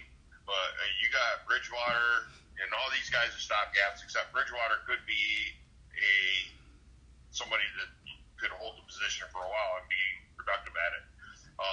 But as far as other stopgaps go, you got Tannehill and possibly Cam Newton, because I believe Carolina's going to ship Cam Newton out. And if they don't find anything, as far as that goes, maybe bring in a lesser tier journeyman and draft. They got 2 second-round draft picks, and there's 3 quarterbacks that are currently grading in the second round. They're actually pretty good quarterbacks. You got Jake Fromm from Georgia, Jacob Eason from UW, and Jalen Hurts from Oklahoma. And I think, I'm really high on Jalen Hurts. Yeah, me too. I've watched the kid play, and I think he got a raw deal at Alabama. And I think he's proven he was the better quarterback. Oh, I do too. He's the better athlete. He's got a stronger arm. I think he's more accurate. And I think he's a better decision maker. And on top of that, he doesn't have a tendency to get hurt like Tua does. Right. So, they do have some options as far as next year. They got 2 second-round picks, so I see them moving on from Trubisky. And as far as that goes, actually, now that I think about it, they probably would just keep Trubisky on the roster as the starter and draft one of these 3 guys and groom them. Well, I think they're gonna get Cam Newton.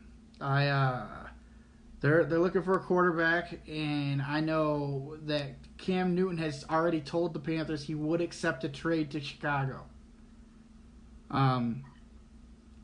So that right now that makes the most sense right now, and as a fan of a division rival, I'm really pulling for that one to happen. Right. Like, grab Cam Newton and still be trash, please. I hope that's where you go, because that's not the right decision, but I think that's the one that the Bears are going to make. Yeah. It just with Cam Newton, I know the Bears were already interested, so with Cam Newton already telling it and being publicly known that he's already told Carolina he would do it, I totally see the Bears doing it, and I think that's where they're going to try, and they're going to fail again, and they're going to. I don't care. Let them continue to fail. But I think that's exactly what they're going to do. Unbiasedly, they were already interested. He publicly now said he would do it. I think that's what's going to happen. So, because he's done in Carolina, 100%. So, I think that's where it's going to go. All right. There was one more question I wanted to answer on here, but yeah, let's do it real quick, because I know how you feel about this. So let's get yours on here. Should the Vikings start limiting Dalvin Cook to keep him healthy for the postseason? Yeah, I touched on it earlier. Just because he's done his job, he has carried the team to this point, really, especially through the first 5-6 weeks when Kirk wasn't really doing much. But that wasn't really necessarily Kirk's fault. That was more of the play calling. Play calling was awful. And so, they wanted, Zimmer said before the season, he wants to run the ball, run it more, and run it even more. So, and that's what they did. But, yeah, they need to limit it as such as, once they get if they lock up, where they're not going to win the division, they lock up a wild card spot, limited as such as after that. Madison is very capable. Yeah.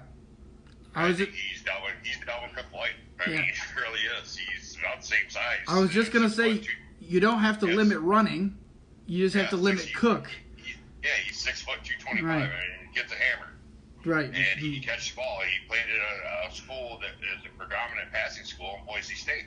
Yep. So, he's got good hands. I mean, any running back that's come out of Boise State, since they're, in the last 15, 20 years since their run, great hands. That's part of their job at Boise State is to catch the ball. Right. No, I agree. Okay, yeah, I didn't want to spend too much time on that, but I just wanted you to give your opinion on that publicly. So I did forget to write down my picks, so you're going to have to lead the way through this. I definitely will lead the way. Give me 1 second. I'm pulling them up. There it is. There's the folder. Okay, so the Thursday night game, both me and Neil picked Cleveland. So we were already right. That was posted yesterday with the notification that we were not going to be doing the podcast due to technical difficulties. So you can refer back to that as proof. So we're both 1-0 already. Okay, so the first game, Dallas at Detroit. This game had all depended on whether Stafford was going to play to me. And now that it's official that Stafford will not play, I don't think they stand a snowball's chance in hell of beating Dallas. They'll for some reason, it doesn't matter why. They keep games close. They always do. It doesn't matter who plays. They keep games close. So I think it'll be a close game, but they're not going to ever have a chance of winning this game. It's going to be Dallas at the end, regardless of how close it comes. Dallas is playing for something. Detroit's season's over. I don't think Driscoll can do it at the end. The play calling is way more conservative with Driscoll in the lineup, and their defense is garbage. And Dallas's offense is one of the top-rated offenses in the league. They can't stop the run. Zeke will finally have this big game that he's needed, I think, this weekend. So, I got Dallas. Yeah, I got Dallas as well for a lot of the same reasons, and I'll add to it that I've been hearing rumors about J.J. was working out for teams. I didn't hear what teams, and I thought for sure Detroit was one of them. And I'm kind of shocked that he ended up going to Philly again. I mean, I guess not really shocked is the word, because he's familiar with that system, but I really thought Detroit would make a play for him.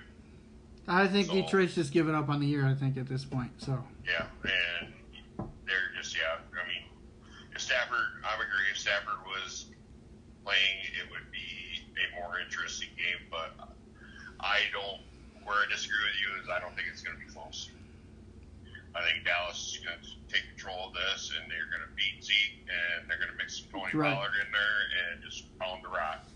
Right. No, that wouldn't shock me either. Just Detroit just never gets blown out, it seems like. So I wouldn't be shocked if it starts now, but I'm just going off of history. They seem to always play close games. So, I wouldn't be shocked. I'm not going to argue with you on that at all. It wouldn't shock me. So, I am going to, before I turn in my sheet, I'm changing my pick on this next game. I have Jacksonville down. That was under the impression that Brissett was not going to play in this game. Brissett's playing. I'm changing my pick to Indy at home. So, Neil, if you see a cross out on the sheet, that's what that is. So, I'm not picking Jacksonville now. I've got Indy. I made these picks 2 days ago, and Brissett wasn't supposed to play, but something changed. He's feeling good. As long as Brissett is playing, Indy's a way better team. Jacksonville's going to Nick Foles' first game since week 1. I don't know how well the offense is going to sync. I don't think he's the better quarterback than Minshew. Again, Indy's at home, so I'm taking Indy. So those. Well, I'm glad you did that because I also took Jacksonville before the Brissett news came out. So I am also going to switch my pick, take Indy as well. And I don't really have much to add to it other than I think you're going to see them try to get Marlon Mack going again. Like I said, he's been really very average the last 5-6 weeks.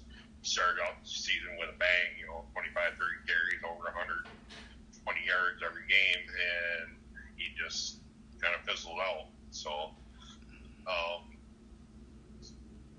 don't, and then on top of that, you got Zach Pascal as your starting wide receiver, your wide receiver 1, your T.Y. Hilton. And he's going to have to go up against A.J. Bouye. And A.J. Bouye is a very, very, very capable corner. He can lock you down. So I don't see them, I actually see the tight ends being more utilized in the passing game. So, for all you fantasy owners, Ebron, Doyle, if you got them, I'd run them. Yeah, Ebrick, he'll drop a couple, I'm sure. Well, I'm sure, but you'll also get that big one. Yeah, that's true. All right, Buffalo at Miami. There is no way in hell Miami wins 3 in a row. I got Buffalo in this game, and the defense. Buffalo's the only reason they've lost games this year is because their offense. They can't keep up with people. So good thing they're playing a Miami team whose offense isn't that great. Their best receivers on IR. They seem to be hot and cold with the run game, and Ryan Fitzpatrick, as the year goes on, always winds up turning into Ryan Fitztragic, and that just seems to be what happens to him every year. And so I'm banking on it this year. It's a tough Buffalo defense, and I think it'll be low scoring, and I got Buffalo by very little, but they'll find a way to pull out a game that they need to pull out desperately to stay in this wild card race. Yeah, I'm going to take Buffalo too. Miami, their best receiver right now is Devontae Parker, and he's going to get a whole face full of Tre'Davious White, who is probably a top 3 corner in the league right now. So I don't see much happening there as far as passing game goes. And their running back is Kalen Ballage, who reminds me so much of Joyke Bell. It's sickening. He's a great straight line runner. If you can open a hole for him where he doesn't have to do any cutting, he might run one in. But other than that, if you ask him to turn, he kind of reminds me of Forrest Gump when he's running really fast, and I can hear the sideline yell at him, "Turn!" Nope. And but yeah, so I'm not going to go too into depth in this. It's just too many athletes on one side and not enough on the other. Yep, I agree. Denver at Minnesota. Minnesota doesn't lose very often at home. They're a very good home team. I know Thielen's out. Dalvin Cook has been cooking pass game and run game. That was no pun intended, by the way. I just realized what I just did. But pass game and run game, he's been very good. Cousins has been playing lights out, and the Minnesota defense is tough. I know they're not top 10 right now, but they're one of the few teams that have not had a bye week yet, so they have an extra game statistics added onto that. So if you take that away, they would be a top 10 defense. Their defense is solid, and Denver's starting Brandon Allen again. I don't agree with that decision. I think Drew Lock is healthy now. It's his team. He should be playing, but maybe they don't think he's ready to go yet. He's practicing, but that's who I would play if I were them, but I don't know what's going on with his injury. So I'm just going to assume the only reason they're still playing Brandon Allen is because they don't think Lock's 100%. That doesn't bode well for Denver against this defense. So Phillip Lindsay's going to be their only hope, and it's hard to run against the Vikings defense. They've only had one game, and I know it was a disastrous game, but they've only had one game where they've allowed a team to run on them at all, and it was the Kansas City game. Denver doesn't have enough talent on this team to beat Minnesota in Minnesota. So the only reason you said that is because you need Drew Lock in your dynasty team. I did need Drew Lock, but I said at the beginning of the year I think Drew Lock's gonna be a good quarterback. I think he should be playing if he's healthy. And me, I'm sitting here with 5 quarterbacks on my roster. Yeah, definitely. Well, I used to have 5.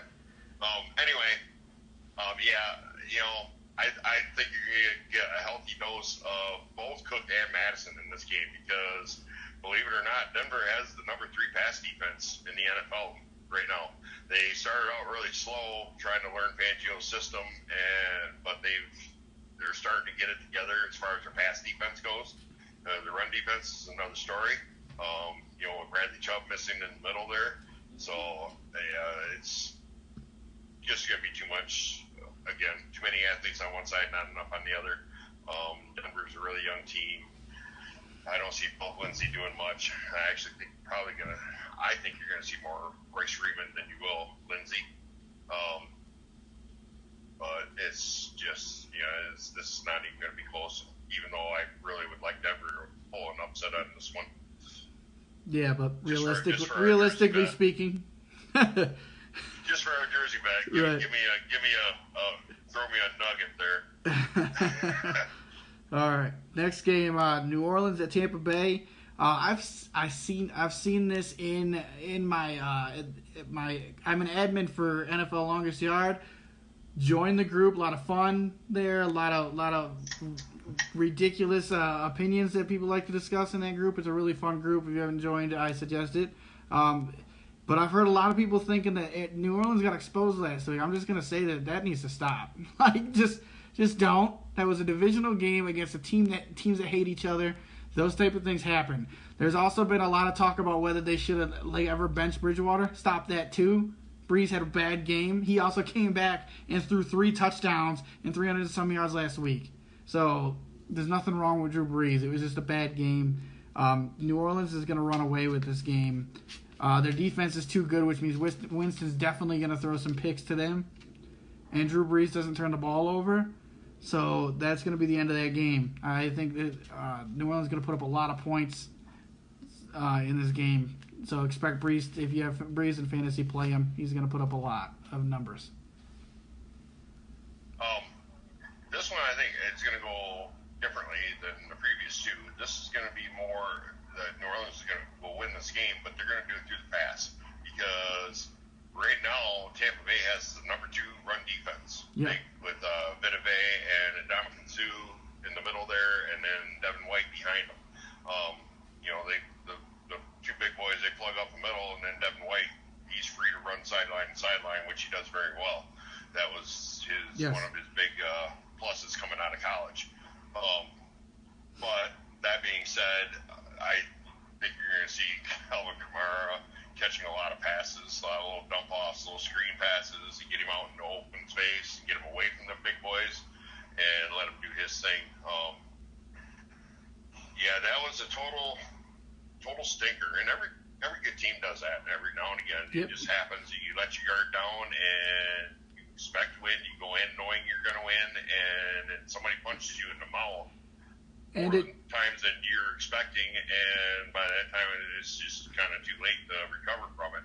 And it's usually always a division rival that does it to these teams. Exactly, and if there's one thing that Drew Brees has always been is great at recovering from a loss that shouldn't have happened. Right? Yeah, it doesn't shake him. He will make sure. As well as Sean Payton will make sure that team is ready to come out and play next week, and I think you're going to see them coming out with their tails on fire. Oh, yeah. I expect a lot of points. Michael Thomas, by the way, has over 1,000 yards, 80 and 85 catches already on the year. That's insane. Yeah, he's a beast. I'm just saying. That is insane. Even though he played for that rotten school to the south, he's still a beast. Yeah, he is. It's just unfortunate that he played there, but he's still a stud. All right, Jets in Washington. Man, this game sucks. I got to go with the Jets. I struggled picking this game, but Washington's so bad. I know the Jets are bad, but Washington. Oh my God, Dwayne Haskins is just awful so far. He definitely is a rookie. He can always turn his career around, but this year he's awful. And you don't want to be awful throwing the ball anywhere near Jamal Adams. So I'm just gonna say that this is gonna be an ugly game, but it's gonna be a Jets win. And I don't even want to even know that this game's on the schedule. It's bad. I don't know if you have anything to add to this game at all. Yeah, believe it or not, this is actually a tough game for me to pick. Yeah, that's what I just said. Yeah, right. Because Washington is going to do one thing with Haskins at quarterback, and they're going to do it relatively well because they have now 2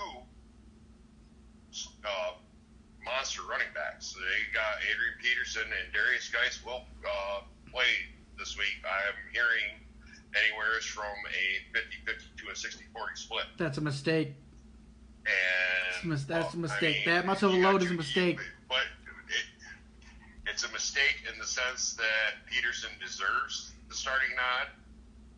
But just think that, the Jets got rid of Quinnen Williams in the middle. Right, but I'm saying it's a mistake because of his injury history.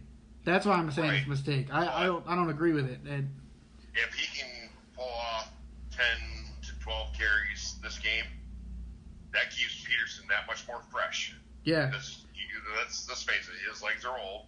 They are. Even though he's been doing He's performing very well. Yes, he is. But why not keep him, as fresh as possible? And I firmly believe that they're going to try and run this ball 30 to 40 times this game. Because they don't really want Haskins to pass the ball. Oh my God, no, he doesn't. I think you and I have discussed this before. That's the thing that baffles me is Haskins and how terrible he looks with his former Ohio State teammate Terry McLaurin on the field. Yeah, you would think they'd have more chemistry than they do. They don't. They're not connecting.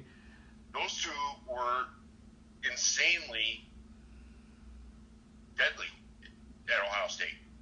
I mean, it seemed like constantly every week, you see those two on a highlight reel at least 2 plays a game where they were hitting a big play. Yeah, and they can't even connect at all. And that just baffles me. So what that's telling me is that Haskins is having a problem with the playbook. Well, I think it's an effort thing on Haskins because when Keenum was starter, did you ever see Haskins on the sideline? Keenum would go. Go ahead. What? I was gonna say I think I've watched maybe 3 or 4 plays of the Redskins this year. Well, okay, so Keenum would go sit on the sideline and go over like the book that they have in the tablet. Yeah. And Haskins will just be staring at the field. He doesn't look at the books or the tablets with the coach or Keenum. He was not. It's an effort thing. He's not. He's so uninterested in. He's like so salty that he wasn't the starter off the beginning. But you're not going to get better without doing these things. And you need to put your attitude to the side and start being a football player. That's what they pay you to do. Like, this is ridiculous. And to me, if I was the Redskins coach, I wouldn't take that at all. Like, I'm going to take. I forgot to throw my pick in there. I'm taking the Jets. Yeah, good call. I think. All right. It's just an ugly game. Atlanta at Carolina. Something about Kyle Allen, man. He doesn't play the like numbers, like great numbers football, right? But he wins. He wins games for Carolina, and he performs when he has to. And I know they didn't win last week, but they lost by an inch to a great Packers team in Lambeau in a snowstorm. And I want to say that's one of the better performances I've seen Kyle Allen pull off of the year. He kept his composure in that game and made plays when he needed to make plays in that game to put his team in position to win. And it just didn't happen for him, unfortunately. But he really showed a lot of heart and grit in that game. And I don't think that Atlanta's ready for that. They don't have any heart. And I know they just used every heart that they had left in last week's game to beat New Orleans. And I don't see them being able to repeat any type of performance like that. So I got to go with the team with that's playing well, playing together as a team, and rallying behind their young QB. Yeah, I'm going to also take Carolina just because, Carolina's just got too much firepower. Kyle Allen has been playing very, very well, and I actually believe that they might just go ahead and sign him to a long-term deal at the end of the year. They should. They should, because he has not done anything to lose that job, in my opinion. I see a big game coming from DJ Moore in this game. His target count for the last 4 weeks has been 10, 11, 10, and 13. So he's getting the targets. Yep. They just need to, once they get in sync, and then of course you got CMC, you got Samuels on the other side, and there's just too much going on, too much firepower for Atlanta.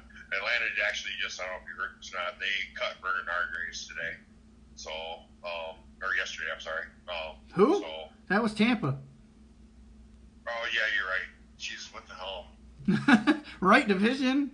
Right division, exactly. That's what I was thinking. But, yeah, Atlanta's defense is just in same It's thing. awful, yeah. Lights out game last week, but yeah, give me Carolina. Yeah, good pick. All right. Game of the week. Houston, Baltimore.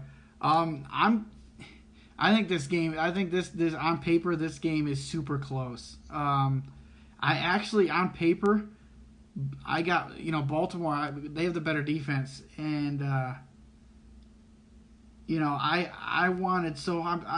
struggled so hard to make this pick because in my head I keep saying Baltimore, but I'm picking Houston to win this game. Something keeps telling me that Houston's going to win this game. I feel like Baltimore at this point is going to think that they're untouchable, and Deshaun Watson is kind of fallen a little bit in the MVP conversation, and this is his opportunity to throw his name back in there. Could you imagine what people would be saying if he had a 4-touchdown, 400-yard game against Baltimore and beat them at home? I mean, he would be right back in the middle of that MVP conversation. Yes, you would. I mean, and any young kid, I don't care what they say, wants that MVP award, right? And this is his opportunity, and I think he's going to come through. Baltimore's a better team on paper. I think Deshaun Watson's going to will Houston to a victory in Baltimore this weekend. Yeah, like you said, Baltimore's a better team on paper, and for that, I'm going with Baltimore. They're hot right now. Their defense is healthy, playing at a very high level. Lamar Jackson is playing at a very high level. What won it for me is I think Houston has the better offense. Yep. But ultimately, defenses win. It's true. And I don't, Houston's so depleted in their defensive core. J.J. Watt was huge. That was a huge, huge loss for them. And that's unfortunate. So, yeah, I'm going to take Baltimore. I think there's just too much going on there, and the defense won't be able to keep up with Baltimore. Yeah, I can't argue with you. That's the more sensible pick. Like I said, I have a hunch. It's just something that keeps hitting me inside. So we'll see. Arizona at San Francisco. Man, last time they played, this was a game. It was a great game. I think. Kenny Drake, he was balling that game. He was. And they played each other. I think this is 17 or 18 days after they played each other the first time. They played Halloween, right? Halloween night. Yep. Yeah, because the goddamn kids kept ringing my doorbell in the middle of the game. Yeah, dude. Turn your porch light off. I know, but we bought candy for them, so eat it. What a game it was, though. It was a great game, and I expect it close again. For some reason, Arizona's got San Francisco's number. They beat them last time, and it was the first time in 4 years they've beaten Arizona, and it's not because Arizona's had a great team either. Sometimes teams just have the other team's numbers. I do think San Francisco's going to win this game, but I do expect it to be very close and very tight. Murray's going to ball out again. San Francisco is struggling more against teams that have quarterbacks that can move. And that's where they're struggling the most. And that's why I think this game will be close, just like it was last time. And I think they've seen San Francisco once. They knew what they were successful with last time, and they're going to go right back to the same game plan they had last time. All right, well, San Francisco is pretty depleted in their passing core. Deebo Samuel is going to run as the one. Emmanuel Sanders is hurt. Yeah. And I don't know how long he's going to be able to last. I'm hearing he will play, but how long will he last? I believe it's the foot that's causing the problems, isn't it? Yeah. That's what he left for during the game, right? Wasn't it? He came up limping and just came off the field. And those foot injuries are so tricky, man. You can injure it and rehab it real quick, feel fine. But when you're running around off the field and running in a game, two different things. Yeah. It's so much easier, put so much more torque and strain on that foot. I don't see him lasting. And without Kittle, I'm going to call for an upset right here. Ooh. Like for the reasons you said, mobile quarterbacks give San Francisco issues because they're not standing in the pocket waiting for Nick Bosa to come in and lay the hammer down on him. Right. They're gonna roll him away from Nick Bosa's side. I would say probably 75% of the time on passing plays. Christian Kirk is, they got a good. He's a low-key stud, receiver. bro. Oh yeah, and if I remember right, an okay game. It just. I'm going to call for the upset here. I for the reasons you think. I think that Kingsbury has got some special trickeration up his sleeve for this one because they were so close last time. Yeah, I don't know if. Oh, sorry. Go ahead. Oh, I'm just saying. I'm just. Man, it's going to be a slaughter knocker. They're going to be beating the hell out of each other in this one. But I think I want to call for Arizona to pull the upset. I don't know if Kim's still in this chat. She was earlier. She's a big San Francisco fan. There's one thing I've critiqued for San Francisco for the last 2 years, and I'm just gonna say it in front of her now because it's her team, so she might know better than me. Why do you guys not utilize Marquise Goodwin? I for the life of me, it will never make any sense to me. It never at all. You can only throw it to him like 2 times a game. And the dude is always like when he's in the game, he's wide open. I don't understand why you guys don't. And I know he had a drop last week, but that doesn't. I mean, as far as I know, he doesn't really have a problem with that too often. So I don't understand it. I don't get it, and I don't think I ever will. So maybe she can explain it to me. So hopefully she can. But all right, Cincinnati, Oakland. I'm not spending any time on this game. It's gonna be Oakland. Yeah, it's Oakland. Yeah. All right, next one. New England at Philly.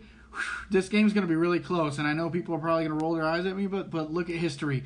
Philadelphia plays New England tough. As a matter of fact, really bad Philly teams have beaten New England while New England's been dominant. Like, really bad. Like, 4-12 Philly teams have beaten New England. Like, they struggle. This must be like an NFC East thing for New England, because, like, that's their toughest teams they play are always NFC East teams. I got New England. I'm picking New England, but this game in Philly, they're going to take them to the wire and make New England earn this game.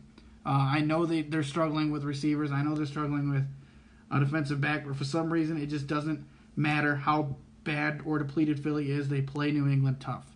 And Carson Wentz is a stud, regardless of the talent he's got around him, and I think they play it really tight.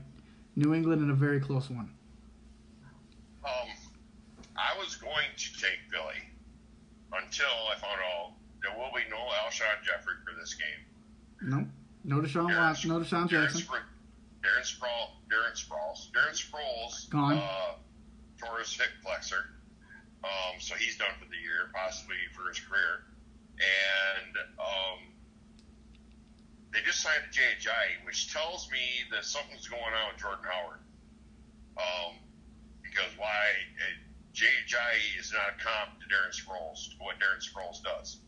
Jay Ajayi is more of a hammer. He's kind of a cross between what Miles Sanders can do as far as the passing game and what Jordan Howard can do as far as the running game. So if Bill Belichick is a mad scientist. I'm sorry. No, of course do not be surprised, because what does the Patriots do the best? They take away your best asset, and in this game, Philly's best asset in the passing game is going to be Zach Ertz. Do not be surprised to see Stephen Gilmore all over Zach Ertz all game. Yeah. Take that away. So I'm going to take the Patriots. Philly's pass defense is just awful. Rancid. It's beyond horrible. It's rancid, and Brady's just going to pick them apart. Yeah. Philly's so desperate. Not only have they signed Jay Ajayi, which I don't think they did because it's something wrong with Howard. I think they did because they have no faith in Miles Sanders. But so they needed a backup they trusted. But they also re-signed Jordan Matthews to start. Not just be on the team. He's gonna start. Like that shows desperation. You know, their leading receiver is on pace to only gain like 650 receiving yards. Yeah, it's disgusting. That is ugly. In today's NFL, that is ugly. Yeah. Especially with the quarterback you have. Like, I don't know how that happens, but they're hurting. Hey, but just like I said, I don't think they're gonna win, but they just find ways to keep, like, to really surprise New England. So yeah, I look for as far as Philly goes. I look that Dallas Goddard will probably be their leading receiver in this game. It would shock me. All right, Chicago at the Rams. I don't know where to start with this game. Like, we started flex scheduling, right? Why did we not start with this week? Right. I do not want to watch this game on Sunday night. I will because I'm a football fan, but I don't want to. This is two struggling teams. I don't care if Chicago won. Chicago struggled with a Staffordless Lions team last week. If that tells you anything about Chicago, that's all you need to know. Like, they literally put them away in the last seconds. Like, yeah. like that is bad. Okay. Well, the thing that the Lions have that LA doesn't is the Lions have an okay offensive line. LA doesn't have that. They don't even have an okay offensive line. They're terrible. Patchwork. With that being said, the Rams are going to win this game at home. And I know I talked a bunch of crap about Jared Goff and earlier about, well, I guess I wasn't talking crap. I'm just saying that I don't think he's as good as what they say because I do like the kid. But their offense is still so much better than Chicago's that it's just not even like a comparison. And we've talked last week. We talked about Trubisky staring down one receiver, right? He did it again last week. Allen Robinson, I think he threw three touchdown passes, but Slay was limping around the whole game. He wasn't 100%. And Allen Robinson was getting pretty much all of his targets last week. And if he does that against Jalen Ramsey, good luck. It's just a bad game, but I got the Rams taking it. Trubisky's not going to be able to pick on Ramsey and win. It's not going to happen. So there you go. Yeah, this game was. I thought about this one long and hard. I agree with you. It's absolute garbage, and we shouldn't be forced to watch this as a Sunday night game. Yeah, could have gave us Houston and Baltimore. Thanks, NFL. Exactly. Yeah. But David Montgomery is limited. He was limited in practice again today. He rolled his ankle in practice on Wednesday. Great. And and they just cut Mike Davis, so they're going to be right. towing. Yeah, and I heard the name of the kid that's the third, running back in the depth chart behind Montgomery and Cohen. I don't remember his name. That's how irrelevant he is. I've never even heard of him. So, and then on top of what you said, Jalen Ramsey is going to be all over Allen Robinson, and Trubisky seems to not understand that he's got more than one receiver on this team. He doesn't know that. Maybe Anthony Miller might want to send him a memo. Yeah, Anthony Miller. I feel so bad for that guy. He's got like 10 catches. Hey, bro, I'm on the team too. I'm a receiver. I'm on the other side of the field. Right? Yeah, look that way sometimes. Yeah, look right.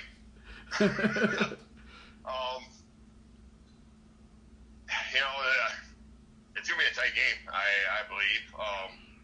If this game were in Chicago, I would take Chicago because Jared Goff cannot play in the cold weather. California Surfer Boy just doesn't like it when it gets below 60 degrees. So, yeah, which I mean isn't on him. He's never really felt that in his life, so that's not his fault. Right. I mean, no, I'm not knocking him for it. I'm just saying it's just Right. It's a fact. He just can't. It's a fact. He just can't do it. Right. But the only reason this game I think is gonna be close is because LA has offensive line issues, like serious ones. Yeah, it's a bad shape. Almost to the level of Cincinnati problems. It's that bad. But last year's Vikings offensive line. Ugh. Yeah, what kind of puts the Rams over the top for me is the innovativeness of McVay. Yep, he'll find a way. And I think he will design something. There will be one big play in the game where that'll be the nail for Chicago. So I'll take the Rams. Okay, so we're in agreement there. Yeah, I said it was going to be low scoring too. I had it like 13-10. Yeah. Okay, Kansas City and the Chargers. Kansas City's gonna get back on track. They know they're only a game up on Oakland. Not even a game up, a half game up on Oakland. They have to win this game. This is probably the best case scenario for Kansas City's defense, is facing an offense that has struggled like the Chargers offense has. And I think that's the best case scenario in this situation when they need a win, is that they face this team now. It's not even a road game because they're going to be playing in Mexico City, so it's not even going to be in LA. Not that that would, I guess, matter anyways. They get no fanfare regardless. But it's a neutral site game. I think Mahomes can score more than LA can keep up with, and I think that even against the Kansas City defense, I think that's going to be the difference maker. I got Kansas City in this game. They got to win. They have to. Yeah, I don't know if you've noticed this or not, but the last couple weeks, Philip Rivers has not looked like himself. All year. Yeah. Bro, he looks washed. He looks done. He's done. Eli Manning did. It's over. I called that. I called that before the year, though. I called that before the year on our podcast. So I said that. I mean, to me, if LA is going to have any shot of winning this game, you need to keep Mahomes off the field. Yep. And run to it. do that, you need to run Gordon and Eckler as much as possible. Keenan Allen has had an off year, and I think that has something to do with Rivers as well. It's partially Keenan Allen, but it's also, I think, a little more so being Rivers. Didn't he had a decent game last week, didn't he? What's that? Didn't he have a decent game last week? Yeah, last week, that's like first one. Yeah, in a while, right, yeah. But, the only viable receiver they have other than the running backs is Hunter Henry. And that's because he's within 10 yards of the line of scrimmage generally. So, I can flip the ball 10 yards to somebody who's 6'6". So, right. Yeah. I'm going to take Kansas City. It's just, they got way too many. Yeah. Rivers is overthrowing everybody. Yeah. Everybody. He's just, like I said, I think he's done. Little too much mustard on like every throw. It's like, man, his interceptions against Oakland last week were you just threw him way over the guy's head. Yeah. What do you like? His accuracy is really fallen off. It's gone. So. And that was his, that was his forte. That was the thing he was known for, was how accurate of a ball he threw. Yep. And I mean, like I told you in the podcast before the season started, that he was getting to that age that I wouldn't be shocked if this was his fall off year. And it's understandable now at the age he's at. It just happens. Yeah. But I remember you saying that. It is time for the Chargers to look for somebody else. They should have actually been doing that a year or two ago. They really should. Some of these teams that literally play, they need to do what New Orleans did. Yep. New Orleans went and got Teddy Bridgewater, and they've kept him here, right? They gave him big money for a backup to stay. And as much as you hate the guy, and a lot of people who are outside of Green Bay hate him, what the Packers did for Aaron Rodgers was almost perfect. They made him set kind of Brett Favre for 3 years. Now, had the Chargers drafted a good young quarterback and let him sit behind, who else? If he can't do it physically, he surely can teach you. Philip Rivers, I think, is going to be a coach someday. He loves the game that much, and Well, that's why I'm going to say this here because I haven't said this publicly, but I think that's why if I'm the Giants, I push for Eli to stay. With the Giants as a backup, because Eli, even though he's lost it, right, he's extremely smart. He's a Manning, dude. Like, he is intelligent, and he will do nothing but help Daniel Jones, and I think Rivers could have done the same thing for somebody else. And that's the type of, if you could still technically do it, like if you want to cave next year, you can keep Rivers as a starter and just let some kid learn behind him. Yeah. Touching on the Eli thing, if I was Daniel Jones, I'd be begging Eli to stay. Yeah, stay. Because not only are you getting to pick the mind of Eli, but if it's something that Eli doesn't know about, who's he going to go to? Peyton. Big brother. Yep. That's right. And there's nothing he doesn't know. Right. Peyton could literally could could be the best coach in the league the moment that he stepped foot on the league if he wanted to be a coach. He really could. And between those three, they have one thing in common is they had the same college coach, David Cutcliffe, who is a quarterback guru in college. Agreed. All right, guys. Well, that's enough for this. We went really long on this podcast. We had a lot to cover. Thanks, Myles Garrett. So we'll post we'll post our picks on Facebook. Thanks for watching, and we'll have it up on YouTube by tomorrow evening. So thank you. Thanks, Neil.